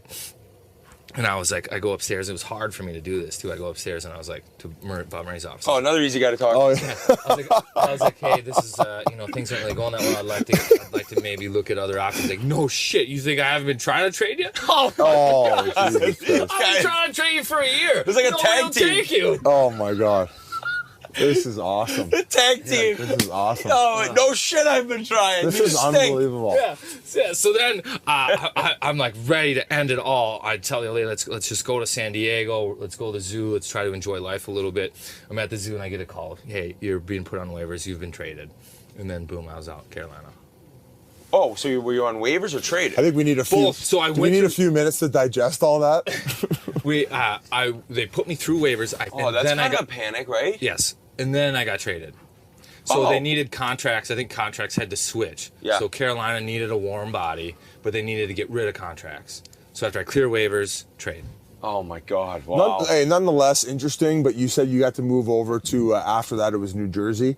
It was Carolina, Florida, then New Jersey. Then New Jersey is New Jersey where you had the best time of your playing career in the NHL. Yeah. Yeah, it is. It was fun. We had a good run there too. My first year there to the finals, 2012. You had a good playoff too. You had 5 tucks in those playoffs. Yeah, it was fun, and we played a role and contributed, which really mattered too. And that was fun. And who were you playing with? Bernier. What was the line called? The CBGB line. CBGB line. Yeah. What's that? Steve Bernier and who else? It was CBGB's Carter Bernier and the Gianta brother. Oh, Steven Gianta. I played with him at USA. Yeah. Wow, that was your guys' line. Yeah. So just a forecheck, just straight lines, boom. But the coach trusted us and we played, and we'd score eventually, wear teams down, and just we'd get, we'd jump on rebounds and score. But LA was just something though, huh? That team was a wagon. Yeah. Well, we lost 2 games. They at that point when we hit the finals, they hadn't lost a game on the road yet. So we were the 6th seed, they were the 8th seed. We were the home team. Yeah. They came to Jersey. We lost the first 2 games in OT. Had we won one of those and they lost the game, maybe it would have been a different story. That's the shoulda, coulda, woulda. But who scored both games for LA? You remember? Kopitar scored 1, and I don't know who the other. It's like you don't forget. No, yeah, he'd remember as if his team's nice. I remember the close calls we had and who had them. Dustin Brown eliminated us in 5 games, and then they went on to play you guys. So we would have met you guys in that year in the final, but. But nonetheless, though, that was that the year where Bernier ended up getting suspended in like Game 5. That was hard to watch, man. We are the number 1 PK. I don't like D-men for this reason. They're smart, but you get on the forecheck. Hey, yes, we're on the ice. We're gonna forecheck. We have to hit you. Like I have to hit you, right? But Scuderi had the puck and he's coming up around the net, kind of like this. And I forget which way he shoots, but left, yeah. Yep. So he's coming up this way, and Bernie's coming. So he pulls the plug and turns and goes to back the other way. Bernie has to hit him. He's so close, you're saying, that he couldn't have not? No, exactly, yeah. And he's moving so fast, right? But he plasters him kind of in the numbers. He gets a 5-minute major. He got cut. I remember he got cut all over the nose. Yeah, and Scuds is not the type of guy to like lay down. He's a tough player. So I think that's what kind of did him in, right? Yeah, and it's not his fault at all, but that's just like smart D do that. Like they protect the puck, they'll turn it instead of just taking like a huge hit, right? And he took it in the back, 5-minute major, boom. We had the number 1 PK in the league that year. I think we were probably honestly we maybe had given up 12 all year and we had scored 10. Like we were good. No shit. Yeah, we were good. That's changing games sometimes. And they scored 3 in that 5-minute major. That was it. Oh, that's got to be the worst. Game 5? Yeah, that's got to be game 6. Or 6. That was the clinching game. Clinching game. It was series over like in the first period, right? So they score 3, and then all the wind was out of our sail. Boom, done. I think they beat us like 6-1. How did you? He must. That have been sucks a for mess Steve after. Bernier. That's got to be the worst feeling in the world. Yeah, I think it was right. Like it's one of those things that you don't talk about, right? Like, and it wasn't his fault. Like I would have, if it was me, I would have done the exact same thing, exact same spot, right in the box, right? It's what we had to do. Yeah. That's how your line had gotten to where you were. Yeah, it's what we had to do. Yeah, absolutely. If it was me, same exact scenario. Go ahead, Art. Let's say you played with one of our recent guests who was wildly popular interview, Patrick Eliash, Hall of Fame caliber player. What was it like playing with him? Do you ever skate on a line with him at all? No, by that point I was no longer a prospect. So You're a suspect. yeah. So no, I didn't play with Patty at all. Patty was way too skilled. But he was fun. I always enjoyed getting to know the Eastern European guys. They're like a little different. They're wired a little different. Oh yeah, definitely. But he was good, smart. I always loved like watching him like handle the puck, and he's one of those stick nerds too. He always had it like his way. Geppetto. Yeah. We call them Geppettos. They're always in there working on their curve. Peter Mueller must have had 2 new sticks come to him like twice a week. Really? Yeah, one of those types of guys. But he was one of those guys. Yeah, no, but he was probably one of the all-time great Devils. I mean, there's no question about it, right? No doubt. And DeBoer was your coach all 3 years, too. You're surprised with the success he's had since then? Or? No, I'm not. He's a great coach. He was a great coach. So the reason I ended up in Jersey, big fan of the waiver wire. I got traded to Carolina. I got traded while hurt to Florida. Was meant for that contract just to end, I think. It was just like a moving money out deal. I'd torn my oblique, but I was like, hey, if I don't come back and play, there's a chance I never play again. So I played like 8 or 9 games at the end of that year for Pete DeBoer. He ended up getting fired as soon as that season was over, but I played those 8 games for him. I was back in Florida the next year on a 2-way deal, and Kevin Dineen was the new head coach. Well, he's going to send me down to the minors after probably like 7 or 8 games. But I had to go through waivers, and then Pete claimed me from New Jersey. Wow. You hadn't played those games for him. Those Very games cool. showed him enough. Like, I could take this guy. I like He'd be this on my guy. fourth, third line. Yeah. So Pete, after the Florida thing, was like, I really like what you brought. Like, you didn't have to play like that. You didn't have to do these things. Really appreciate what you did in that spot. And that was the year-end meeting. And then, next year. So as a coach, is he very system-oriented, a lot of video breakdown, or is he just, a lot of detail. Yeah, a lot of detail. Like, you'll watch video, but you'll be very prepared, and you'll know what you have to do. But I think he's also honest. Like, this is your role. This is what I need you to do. I don't need you to score, so don't feel like you have to. And I'll take care of you. Like, you'll get a deal if you need one. But don't feel like you have to score. Just don't get scored on. He's one of those guys, right, too. That's a great feeling. Oh, Yeah. wow. Takes off, Don't, like, the you pressure. don't have to score? Well, It's the greatest. I would have sucked my coach off to hear the words Biz is come all out of happy. his He's mouth. like, no, Biz, you still need to be able to, like, flick it off the glass, though. Yeah. You just Oh. put it on the ice of the stick. Oh, okay. Well, no. There's a trade-off? There's got to be a trade-off? Oh, shit, I gotta do something. Fuck. We kind of glanced over Florida, but that's a cool story from there. Like, any other experiences while playing there? In Florida, it was so fast. No, there's not a lot other than no hockey stories really. Yeah, but we had one where my dog almost got choked out at a dog park. That was a different scenario, but yeah. By a human? Yeah, by a human. Did you go him? That's what I thought I had to do, but I think the person maybe was a little handicapped and I didn't know how to handle the situation. So I was like watching the life be squeezed out of my dog right there in front of me. My wife is like ripping me apart. I was like, I don't think I can touch this person. Holy shit. Yeah. That's like a Curb Your Enthusiasm moment. Like, you could hear the life being squeezed out. Your dog's like, why aren't you helping me? I know. Wow. Yeah. What about in Jersey? We chatted on the way. Hey, to be fair, what'd your dog do to him? I have a little French bulldog. My dog didn't do anything. Just I loved him, hugged him. That's a dog guy asking that too. I'd like to see the video. We'll send it to player safety. George. Hey, we'll get it to George. Maybe you got 3-game sussy. Right, yeah. Yeah. Put him down. We were talking on the ride up about the infamous brawl that you were a part of with the Devils and the Rangers. Can you take me through like how that all went down when you realized it was going to be that way? We've hashed that story out. So again, I always feel like I'm so dumb. I didn't know we were going to fight, but I was the only person in that building that didn't think so, right? And Get us out to lunch a little bit sometimes. yeah, apparently. But you got to hear me out. So they come to New Jersey probably 3 weeks before, and they start their fourth line against our first line. So they run Colby, Parisi, and Pete, again, says like, okay, cards, you guys go. So we're like next up, and I fight Brandon Dubinsky. You watch the fight, like we got a couple dry loafs. It was really early in the game. So I fight Dubinsky, and I think I hit him. I think he hurt his face, and he was out. Didn't play a game again since. So we're sitting in that visiting room, and starting lineups come in. And it's Dubinsky, from my understanding, has a shield on. I'd broken his face 3 weeks earlier. There's no chance we're fighting. That's not, like, it wasn't even close to my mind, just like a hard first shift, right? So we go out there, and Dubinsky's getting ready to take the draw, and then goes back to the point. And then the D-man comes up to take the draw.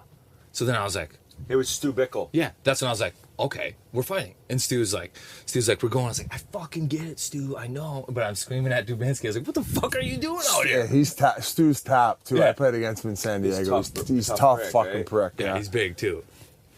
So I'm screaming at Dubinsky, like, what are you doing out here? And then I'm screaming at Tortorella. I was like, he shouldn't fucking be out here. And you don't even know your winger's going to be going either. No, I have no clue. That's how hot I am. I have no clue what's going on anywhere else. So all of a sudden, the puck drops, and I wanted to win the draw. Stu Bickle. I couldn't take a loss versus a D. I got on a second swipe. But yeah.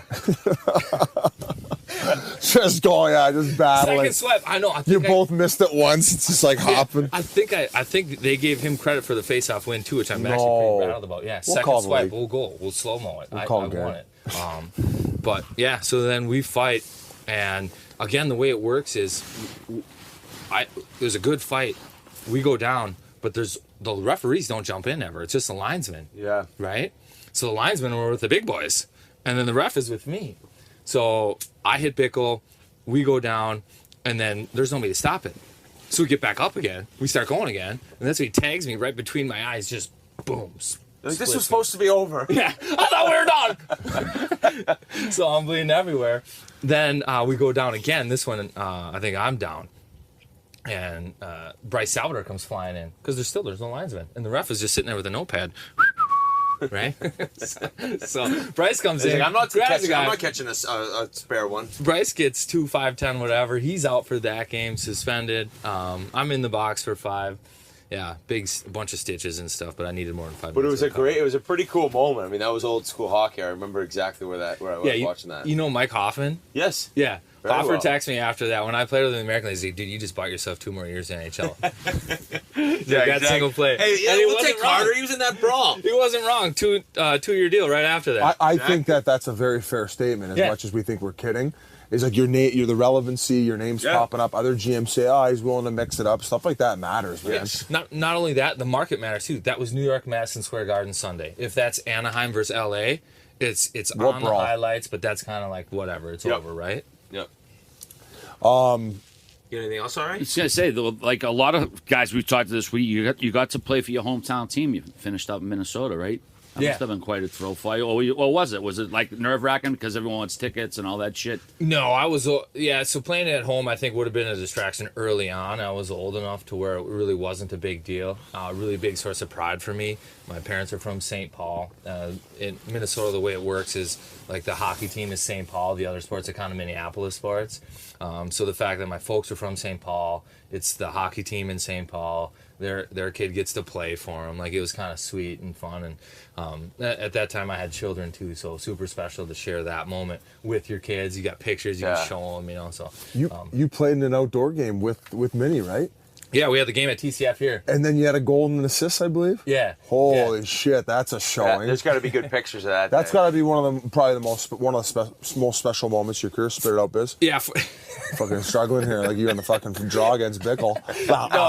It probably was one of the highlights. Like, again, for me, the image that's probably burned into my mind that I recall from the playing days was after that game, Minnesota outside, snow was flying the first 20 minutes, scored, eye black on. I think it was missing a tooth. But after the game, post game, little sweat. You got that look still, but I got 2 chubby little kids with me. That's the best picture, I bet. God. Yeah, it's my favorite. That's right? awesome. That really brought it whole circle because as much as you love playing and stuff, man, when you can bring your family into it, it's great. That's one thing that bums me out is like my boys will never because they're like, oh, you pigeon, you didn't play. Right. Yeah, your Makes kids me got want to dump a few of my old lady and make a comeback. That's what it makes me. He's like, Dad, I don't want to watch you in the United States Professional Football Hockey League. You're a fucking asshole. Yeah. Oh my god. Anything else from the mini days? I know we took a lot of your time here. What about? I mean, watching the Wild now, pretty sick club. You get to kind of go over their play and they're really owning teams at certain points. Yeah, so the TV stuff was kind of nerve-wracking at first, and I don't know how it was for you jumping into radio. I get nervous. I get nervous asking a goddamn question, as you can tell. But I went from, like, playing with a lot of the guys, like the core of that team, I'd played with them right up to the broadcast booth, and it's hard to, like, be... Bingo. You don't want to be too critical. You can't be critical because, one, you know you're talking to, like, their parents, their wife, like, they're watching. right? And you're friends with these people. But at the same time, like if that dude makes a mistake, everybody else watching knows that dude made a mistake, and you got to say it, right? Yeah, there's a fine line between like credibility, but also, trying to, be professional and like, protect them a little bit, right? And the thing for me was most guys were a lot better than I was. So who the fuck am I to be like, oh yeah, what a terrible play here? No, it's just like you more compliment the other team in mistakes that your team makes. Right, exactly. And for me, it got to a point where it was like, okay, like cognitively, you don't want to jeopardize a friendship for a job or for something like that. So you're just going to, I'll take an L in terms of everybody else or credibility as long as you're not calling a guy out. But it's a lot better now because a lot of those guys have moved on, like have gotten older, and this is a fun team to watch and talk about and call because they just play like the right way. They score. I mean, there's always a storyline. There's you got guys like Hartman, Eriksson, guys that makes it so easy. Yeah, and guys that didn't get opportunities at other places or earlier in their career, they are now, and they're just lighting it up, right? Like, it's like, man, this is fun. It's great. And Bill Guerin's done a good job with the culture and setting it, and Dean Evason's an awesome coach, I think. Yeah, they really like him. Yeah, he's great. Good communicator. Who's the guy who looks like... how about he looks like Creed from the movie? So they said, yes, RA just told me that the fans had said that, and I looked at this one picture, I was laughing out loud, like it's legit him. And then I think Spurgeon mentioned after a week, he's like, hey... Yeah, enough. To the social media guy got a pee-pee whack. That's not a thing. I'm not Creed.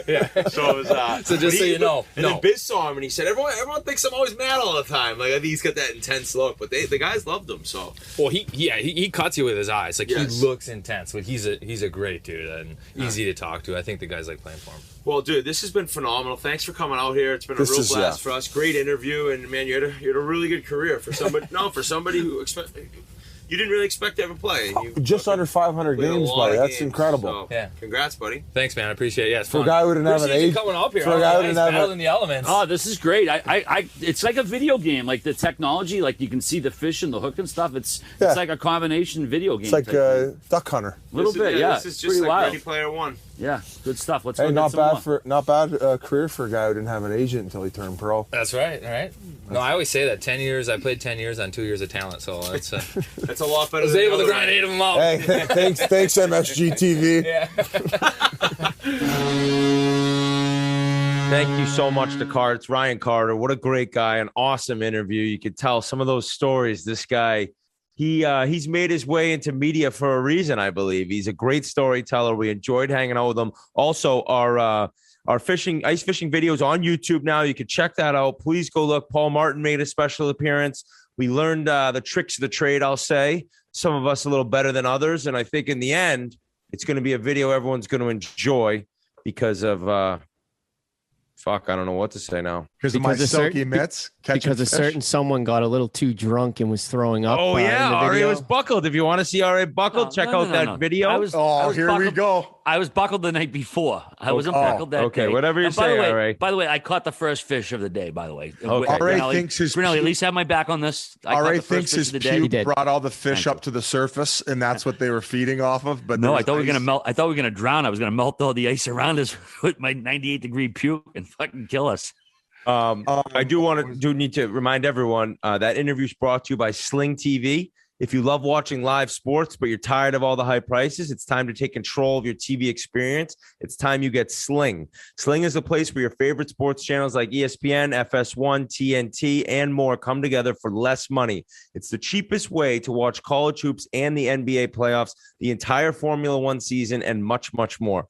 So watch past episodes of Seinfeld, your favorite show, Friends, and also the Yak, Stool Streams, and exclusive new Barstool content for free on the Barstool Sports channel, exclusively on Sling. Sling is easy to set up, easy to use, and there's no contracts, starting at just $35 a month. Sign up now and try it absolutely free for 3 days.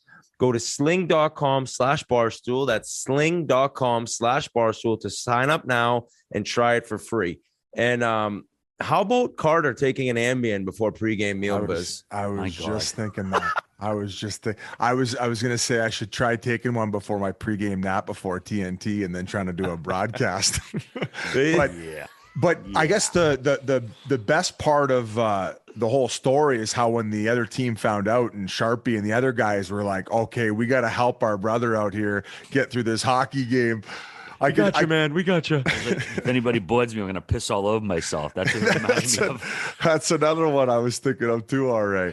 Yeah, he was, I tell you what, the minute we sat down, I was completely dialed in. Great storyteller. He had some funny fucking stories, and him chucking the net at Carlisle too. I mean, I'll never forget I don't know that. if he did himself any favors as far as the amount of healthy scratches in a row he got afterward, but oof. I think the funny part about that is when he's telling the story, he goes, yeah, it's just me and all the fucking black aces out there. And Whit goes, no, I was right there with you. Oh, yeah. He wasn't letting me off the ice either. How about when he said to Bob Murray, hey, I want to get traded? He goes, you don't think I've been fucking trying to trade you? I've been trying. Unreal. Oh, grumpy bastards. Yeah, man, he was great, Cot. So thanks for joining us on the frozen lake. But moving right along, we got some more hockey news for you. The Canadians hired former player agent Kent Hughes to a 5-year deal to be their next general manager. The 51-year-old Montreal native becomes the 18th GM of the storied franchise. A franchise having a rough time right now. They went on a kind of somewhat miraculous cup run last year, but it's been a disaster thus far this year. And we've been talking about the sort of co-GM thing, and it certainly seems like Jeff Molson is going with this right now. You know, you bring in Jeff Gordon, then you bring in a first-time GM, and I don't know if he's going to overrule Jeff Gordon. Our buddy Eric Engels, who covers the Habs, had a great article about it. You want to check that out. But Whit, I know you want to chime in here as well. Well, yeah, it's at the beginning of hearing this, it was kind of when Gorton was hired and you knew there needed to be a French-speaking figurehead in there as the GM.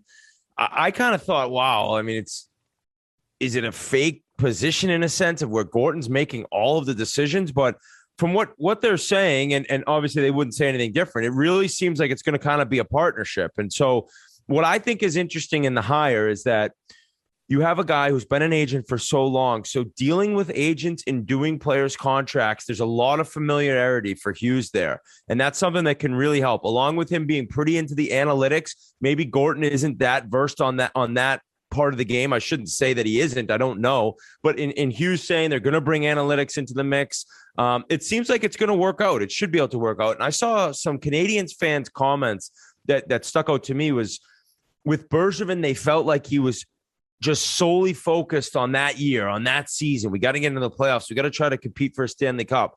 And now it's completely different. And where the team's gone, these two, Gorton and Hughes, are really open. This is a long plan. We have a rebuild ahead of us. We're going to do what we can, but we're setting ourselves up to have a team that plays with the puck, plays very offensive, puck possession, and it's going to take a little while. So as hard as it's going to be for Canadians fans for this next little while in terms of the rebuild and where they're going to have to gather players and trade away some expiring deals and players, I think there is some optimism looking forward to two new guys in there looking towards the future and really building something that they believe will last not just for a season or two, but for the long haul. So yeah, no, that's a great breakdown. And I think a big component to being a good general manager is how much you know and how in the know you are. And from his press conference, it seems like this guy, all he wants to do from the minute he wakes up to goes to bed is talk hockey and figure out what's going on and be involved in hockey. And I think that they have similarities and strengths and also differences, but together I think that they're going to make a good team. I mean, you said he was Bergeron's agent. So as you said, that's a big component sometimes if you don't have any training in how to deal with these guys, whether it's getting fleeced on contracts, whether it's kind of like understanding how it should be structured and all that type of stuff. It can't hurt for a team moving forward. And we know that Gorton's proven in the department of the rebuild. Berger's a UFA. His old agent's in Montreal. You worried, RA? Oh, don't. Trigger warning. Don't be saying that shit. Come on. That's why you're trading Swayman and you're going all for it next year. Biz, don't maybe jump through the fucking Zoom over here. Okay, sorry. Montreal made not the best history in the franchise. They allowed 50 shots on goal in back-to-back games for the first time ever last week. So that's how it's going for the Canadians right now. But moving right along, the Vancouver Canucks announced that Emily Castengay has been named assistant general manager. She became the first female assistant GM in team history. So congrats to Emily. We've been seeing a lot more women hide in front offices around the league. And, when we watch the Olympics, Biz, the ladies are as good as the guys. They're skilled. It's the same game. So there's no reason that women shouldn't be in these roles if they're qualified. And congrats to Emily. I'm sure she's going to do a great job there. So this was just announced before we hopped on. Typically the assistant GM, they have a lot of the control on the prospects and what's going down the And American the AHL team. AHL and kind of seeing what's going on there and kind of delivering that news back to the general manager. So I would imagine that's going to be one of her duties and a difficult one, and especially for a team that's looking to add a few more young guys to kind of bolster that lineup. So congratulations to her. Excited to see how it all goes. And I mean, that's another team that's really turned around the short time here. Bruce, there it is. Yeah, congrats to Emily Castonguay, an awesome story. And I'm reading Twitter and you see the hire and a lot of people are very happy for her. And then I saw this. It was amazing. It's from Thomas Drance on Twitter. He says, here's the translated text of Emily Castongay's French language answer about her late sister. And she says, my sister passed away almost 10 years ago in a somewhat tragic way. And in one of the last conversations we ever had in her life, she told me that I would manage the Vancouver Canucks one day. In fact, that was the last conversation I had with her in her life. For the Canucks to call me, it was a pretty emotional moment for me. And she goes on a little bit more, but pretty incredible to see her, become the first female front office member in the NHL. Congratulations to her. And it sounds like there were Jennifer Botterill was amongst a few other women that were legit candidates for this. So I think it's fair to say, don't jump down my throat. There'll never be a girl in the NHL, but for them to be in the front office is very realistic, and you're seeing it happen right now. Well said. Although I do disagree. I think we might have a female goalie at some point. I think that's a position where to play in a regular season game. Yeah, I mean, I wouldn't be surprised if I'm not putting a time frame on it, but at some point there was a woman playing NHL goaltender at some point. That would be a great future bet.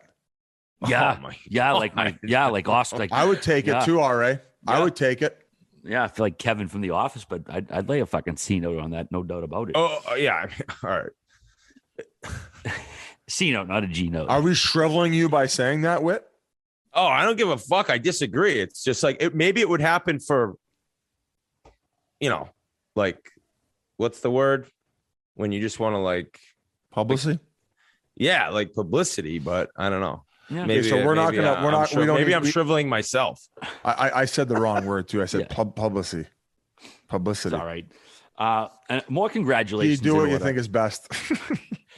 Pittsburgh assistant equipment manager. I'm guessing you guys know him. John Taglianetti. He worked his 1,000th game with the Penguins last week. And if the name sounds familiar to you old school fans, yes, his dad is Peter Taglianetti. What do you guys know about this fella? Great kid. Awesome. Unreal. He was there right at the, I want to say he was still in high school when he started. He wasn't full time by any means yet. He was just coming to the games and practices. He was always around. Awesome dude. Cannot believe he's been 1,000 games now. Makes me feel so old. I remember one time, I'm pretty sure he brought Terry and dinner and he just chucked it on the ground. I was like, that's not what I fucking asked for. But the kid's awesome. He's I'd love to see him, run into him at some point, but congratulations. Didn't Paulie just have his 1,500th? Did we announce that as well? Remember the guy who's above him? Oh, yeah. I remember Paulie. Yeah, Paulie just had his 1,500th game. Did he really? Yeah, so Pittsburgh's had some trainers that have been there quite some time and were around when we were around. And I tell you what, man, all the way down to the ECHL, that organization, I've been blessed throughout my entire career. I never had a bad trainer in my life.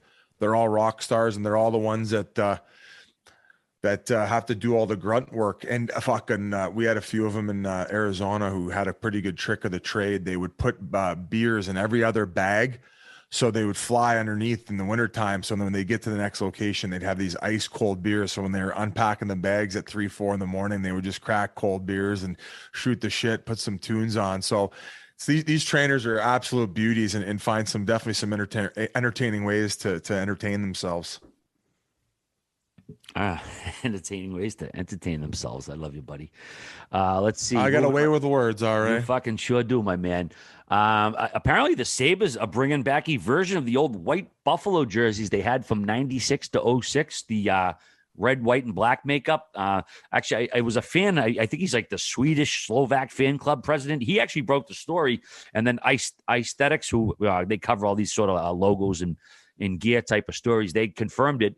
So the Sabres, you know what I'm talking about, the white Buffalo head. Basically, they had some of their best years. 4 Eastern Conference Finals, 1 Stanley Cup Final, the Hasek era. So pretty cool jersey. So I want to throw that out there. But we got to talk about jerseys. The U.S. 17 under team Star Wars jerseys. I almost called Billy Guerin up and was like, dude, is this the best version of Luke for what? It was the Empire Strikes Back version of Luke Skywalker holding the lightsaber, Yoda on there, the X-Wing fighter in the Dagobah swamp. I mean, hockey porn. I wish I bid on one of them. I think it might be over, but I would definitely pay for one of those, frame it, put it right in the wall. You call, it's like, this number is no longer in service. Absolute power. What did you think of the uniform or the jerseys, Biz? Oh, I loved it. I think it's. I mean, I knew you were going to be cranking yourself to it. I tweeted it. I said, "You and Billy G are going to be the old reverse 69 special on these bad boys." Lightsaber. And I'm sure if you reach out to Billy G, if you got his number, unless he hasn't blocked it, as Whit mentioned, I bet you he could find a way to get you one. Well, I think they were auctioning them off afterwards, because I drew it on Twitter. Send me one of those, kind of joking, like, oh, you can bid for them. I was like, oh shit, I didn't realize. Well, I meant just get your own customized one. I'm sure they can find a way to get RA one. I'd have to find Star Wars fan ever. I'd have to find a particular scene. I might not use Luke Skywalker. Han Solo's a badass. I would probably have a Han Solo. Oh, he wants a jersey, but he wants them to change it too. He doesn't just want that jersey. He wants to make his own jersey. If we're in Biz Fantasyland, I can have some fun with it and make up my own rules here. But it was the 8th annual Star Wars night for the team. Like I said, they auctioned them off to benefit the C.S. Mott Children's Hospital of Ann Arbor. So great job, guys, on the jersey, and raising some money for a great cause. Your buddy's going to be my neighbor, RA, Han Solo. Is that Harrison Ford? Harrison. Oh, he's moving to Arizona?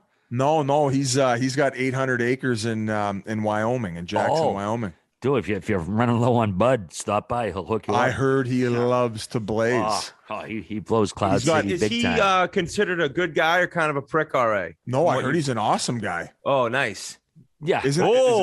RA, that seems to be a difference of opinion there. Really, RA? No, I wasn't. No, I think he can. I don't know if he has a surly reputation. I don't know if he's always the most personable guy. He's a huge stoner though. Like, he's known as a big stoner. He's married to Ally McBeal there. I forget the actress's name who plays her, but yeah, they've been together for a long time. I'm gonna drive a pickup truck over full of Bud in the back.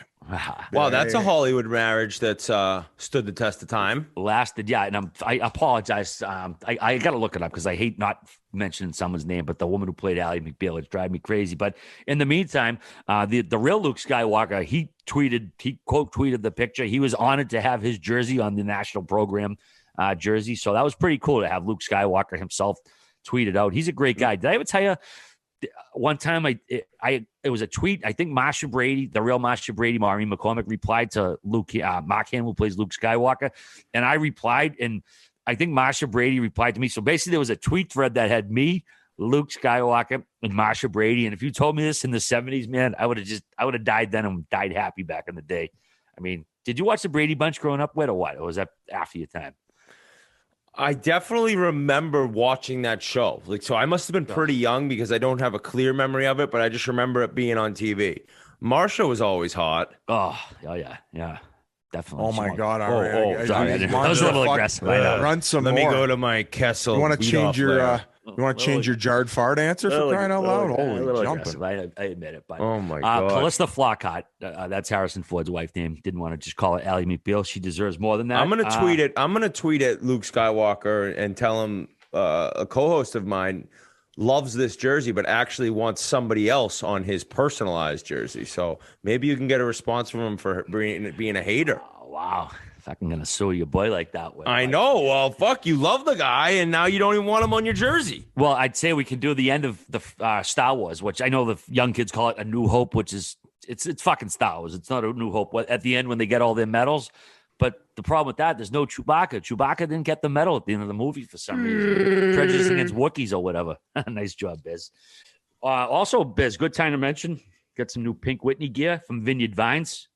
I just fell over trying to show the back of it, but some good new stuff. When's it? It's already dropped. Is it already out there or what? No, it drops next week, and the Vineyard Vine stuff is so good. It's quality, it's comfort, it lasts forever. It's the best. It's always our best seller too. And there's some Pink Whitney ones, and I know I mentioned the Pink Whitney earlier with the Orlando Solar Bears game on January 27th, which is coming up this Thursday. We also have games February 25th and March 25th.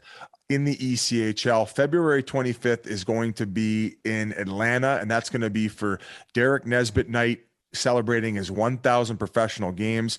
If you're in the Atlanta area, stop by. We're going to have tons of fun stuff going on, including Pink Whitney activation, and as well in Wheeling, going back to the wheelhouse for throwback night, Whit, on March 25th. So maybe if you have enough fun in Orlando, and maybe if you sink the shot from center ice, it'll entice you to come to February 25th in Atlanta and March 25th in Wheeling. Once again, Pink Whitney activations will be there. We're going to have some fun times. We're going to have special guests. And we're going back in a time machine. What song is that? I kind of just made it up the other night as I did a promo for the Wheelhouse, because we're doing a throwback night. And I said, I'm going to be bringing the heavyweight belt like I did back in the day when I dummied that guy from the Reading Royals. So what I did was we had a cheap one that we would give in the locker room out to the player of the game. And I just was so fed up with this guy chasing me around the ice. And then when I pounded him the night before at home, he messed up his shoulder. And then I sellied, and I ended up I think I got tossed for the game for like a gross misconduct. But I was able to play the next night in the back-to-back. So I put the heavyweight belt we used to give out by the stick. So I did a couple laps when we got on for warm-up. And then I went and grabbed it off the bench and stood at center ice and then stretched. So that's when the other game, when there was a couple of those ECHL guys joshing at center ice, and you saw the spearing action, like that stuff that would happen some nights in the coast. Yeah. So hopefully we get some wild antics when we celebrate in Orlando, Wheeling, and Atlanta. I can't wait for Thursday night. Orlando residents, anyone in Florida, make the ride. Come on down and check it out. We'll all be there. Maybe we'll have some Vineyard Vines merch for you guys to give away. Ooh. So Biz, I know we got the ball hockey coming up in Vegas, but I heard you got something to shoot for after that. What's the word? Right after that, myself, Grinelli, and Sean are going to Aspen. I have a buddy, Sheldon Walitsky. We've been talking about him for quite some time now on the podcast. He helped out originally when he reached out for the ECHL Player Relief Fund, and it's kind of nice to talk about this after we just mentioned that series. He's doing amazing things for his community. One, he does something where he has people over to his house where he's got, training, and it's kind of like a spiritual retreat. This particular philanthropy, is that the word I'm looking for? Philanthropy. He built an outdoor rink just outside of Aspen, and Grinelli's going to give you more of the details here. And he's done a massive amount to give back to the Aspen community and help kids who might not be able to afford to play hockey have the resources in order to gain equipment and ice time. He's just a badass guy who did very well for himself on the business side of things. And now he's really focused a lot of his life's work into philanthropy, a word that I struggle with, that I've hit out of the park the last 2 times. So I'm going to toot my own horn here. Starts with a P too. Can you imagine that? I had no Don't clue. confuse him with. Yeah, come on, Whit. Jesus. But so look out for that. We're gonna have a live event there, and Grinelli's going to read off the details. Yeah, it's February 8th from 5 to 9 p.m. at Colorado Extreme Rink at Crown Mountain Park. It's free and open to the general public. There'll be food. There'll be tons of Pink Whitney. We're going to do some on-ice skills competitions. There'll be a fire pit. I got my skates. I'm bringing my skates. Biz, I think you're bringing yours as well. So me and Biz will be out there buzzing around. It'll be a fun time. Yep. I'll be shoving Pink Whitney down your throat, not competing in the skills competition, because I do not need to be the butt of the joke. And the cool thing is he sent me a video, folks. And if you're in the Aspen area, you get to skate on this outdoor rink, and it's during sunset. And sometimes these skies are as magical as you could imagine. So stop by, enjoy some Pink Whitney, and enjoy a nice pink sky at the end of it. How's that? Pink sky at night, sailors delight. Pink sky in morning, sailors take warning. Oh, look at you, Gilligan. Nice. Oh, yeah. A couple more notes here of the sad variety. 70s music titan Meatloaf died at 74. Not sure if you guys were familiar with him. Bat Out of Hell is an all-time album, come out in 1977. Sold 43 million copies. Has an all-time song, Paradise by the Dashboard Light. Everybody probably knows that song. He was also an actor in Fight Club, Wayne's World, among others. And This guy, man, I took my little sister to see him in '94. When he had that kind of renaissance when he did Bat Out of Hell too. I would do. I listened to that song 4,000 times. I remember. So my little sister fell in love with it. She wanted to see him, so I took her to see him at Great Woods, and what a fucking performer, man. I mean, this guy, he's a big dude, and he absolutely crushed it. I was so glad I went. And what's kind of crazy, it was the night of the OJ chase. So, this is pre-internet. So I come home and I missed the whole OJ fucking Bronco chase because I was at a Meatloaf show. And believe me, I was much happy to be at the Meatloaf show. So hell of a performer. And Biz, I'll tell you, back in the day when I was a swinging single, I would put this CD on when I did my shit shower shave routine every Saturday, get all fired up to go out and chase some ass. Just what I wanted to hear. And let me close my eyes and picture that. I would do it. Is R.A. shaving his nutsack and fucking asking his buddy to shave his back. I would do anything for a chode wax.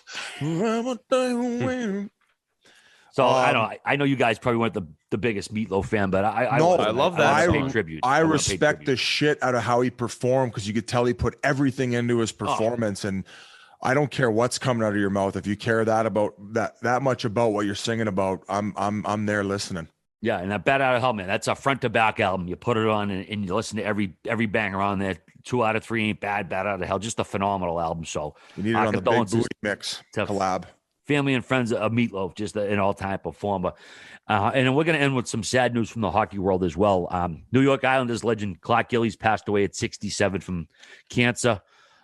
He was elected to the Hockey Hall of Fame back in 2002. His number 9 was retired back in 96 by the Islanders. This guy was a 4-time cup winner, 4 cups in a row.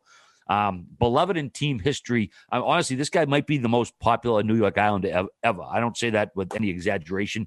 He lived there. He stayed there. He was a part of the community. And I thought which best exemplified that, the video of him last year in the playoffs, chugging the beer and then crushing it off his head. And it was Barry Trotz who said that was him. He was so much of a part of a community, still doing anything he could to fire up the Islanders and their fans. And that was just a perfect answer. The pride of Moose Jaw, Saskatchewan, played 12 of his 14 NHL seasons on Long Island, made playoffs all 12 years there. The Islanders have added a number 9 patch they're going to wear for the rest of the season. So, we want to send our deepest condolences and sympathies to Clark's family, friends, teammates, and as well as the entire Islanders family. Because as a guy who grew up watching Gillies beat up with the Bruins for a few years, I know what he meant to the Islanders and their family. And, we're heartbroken to hear that he passed away. The ultimate power forward. I just heard Ken Danico on NHL Network mentioning he didn't even really have to fight that much because people were so petrified of him. And it was a guy that you knew he'd punch your head in if you looked at him the wrong way. So successful. I talked to Eric Nystrom, whose dad, Bob. Obviously, they were teammates and really good friends. He said, this is a tough one. He said, that guy was the funniest human being. You put a microphone in his hand and he'd make everyone piss their pants laughing. And then if you had a tea time with him, he'd show up waiting for you in the first tee with a drink in hand. He was just, from all sounds of it, a true legend. And I talked about people from Saskatchewan, how great these people are. And he's a Saskatchewan born and raised. So I think that his personality and the type of person he was, I bet you he would have gone and said it was a lot of had to do with how he was raised, and what a player too. So Merrick was on NHL radio this morning too. I was listening and mentioned apparently the first time he fought Dave Schultz, the Hammer Schultz from Philly, he beat the wheels off him and was laughing as he took a couple punches. And it was almost a time of the signs as the Broad Street Bullies were coming to an end and the Islanders era was beginning. And this guy was, he's a captain at one point. I know Potvin was, I think, the captain for a while as well. But just an amazing player. And from what everyone says, a great human being. The hockey world will miss him immensely. Hear, hear. Well said, boys. Rest in peace, Clark Gillies. And we're going to dedicate this episode to him and his memory as well. And everybody have a great week, and we'll see you next week. Take care, everyone.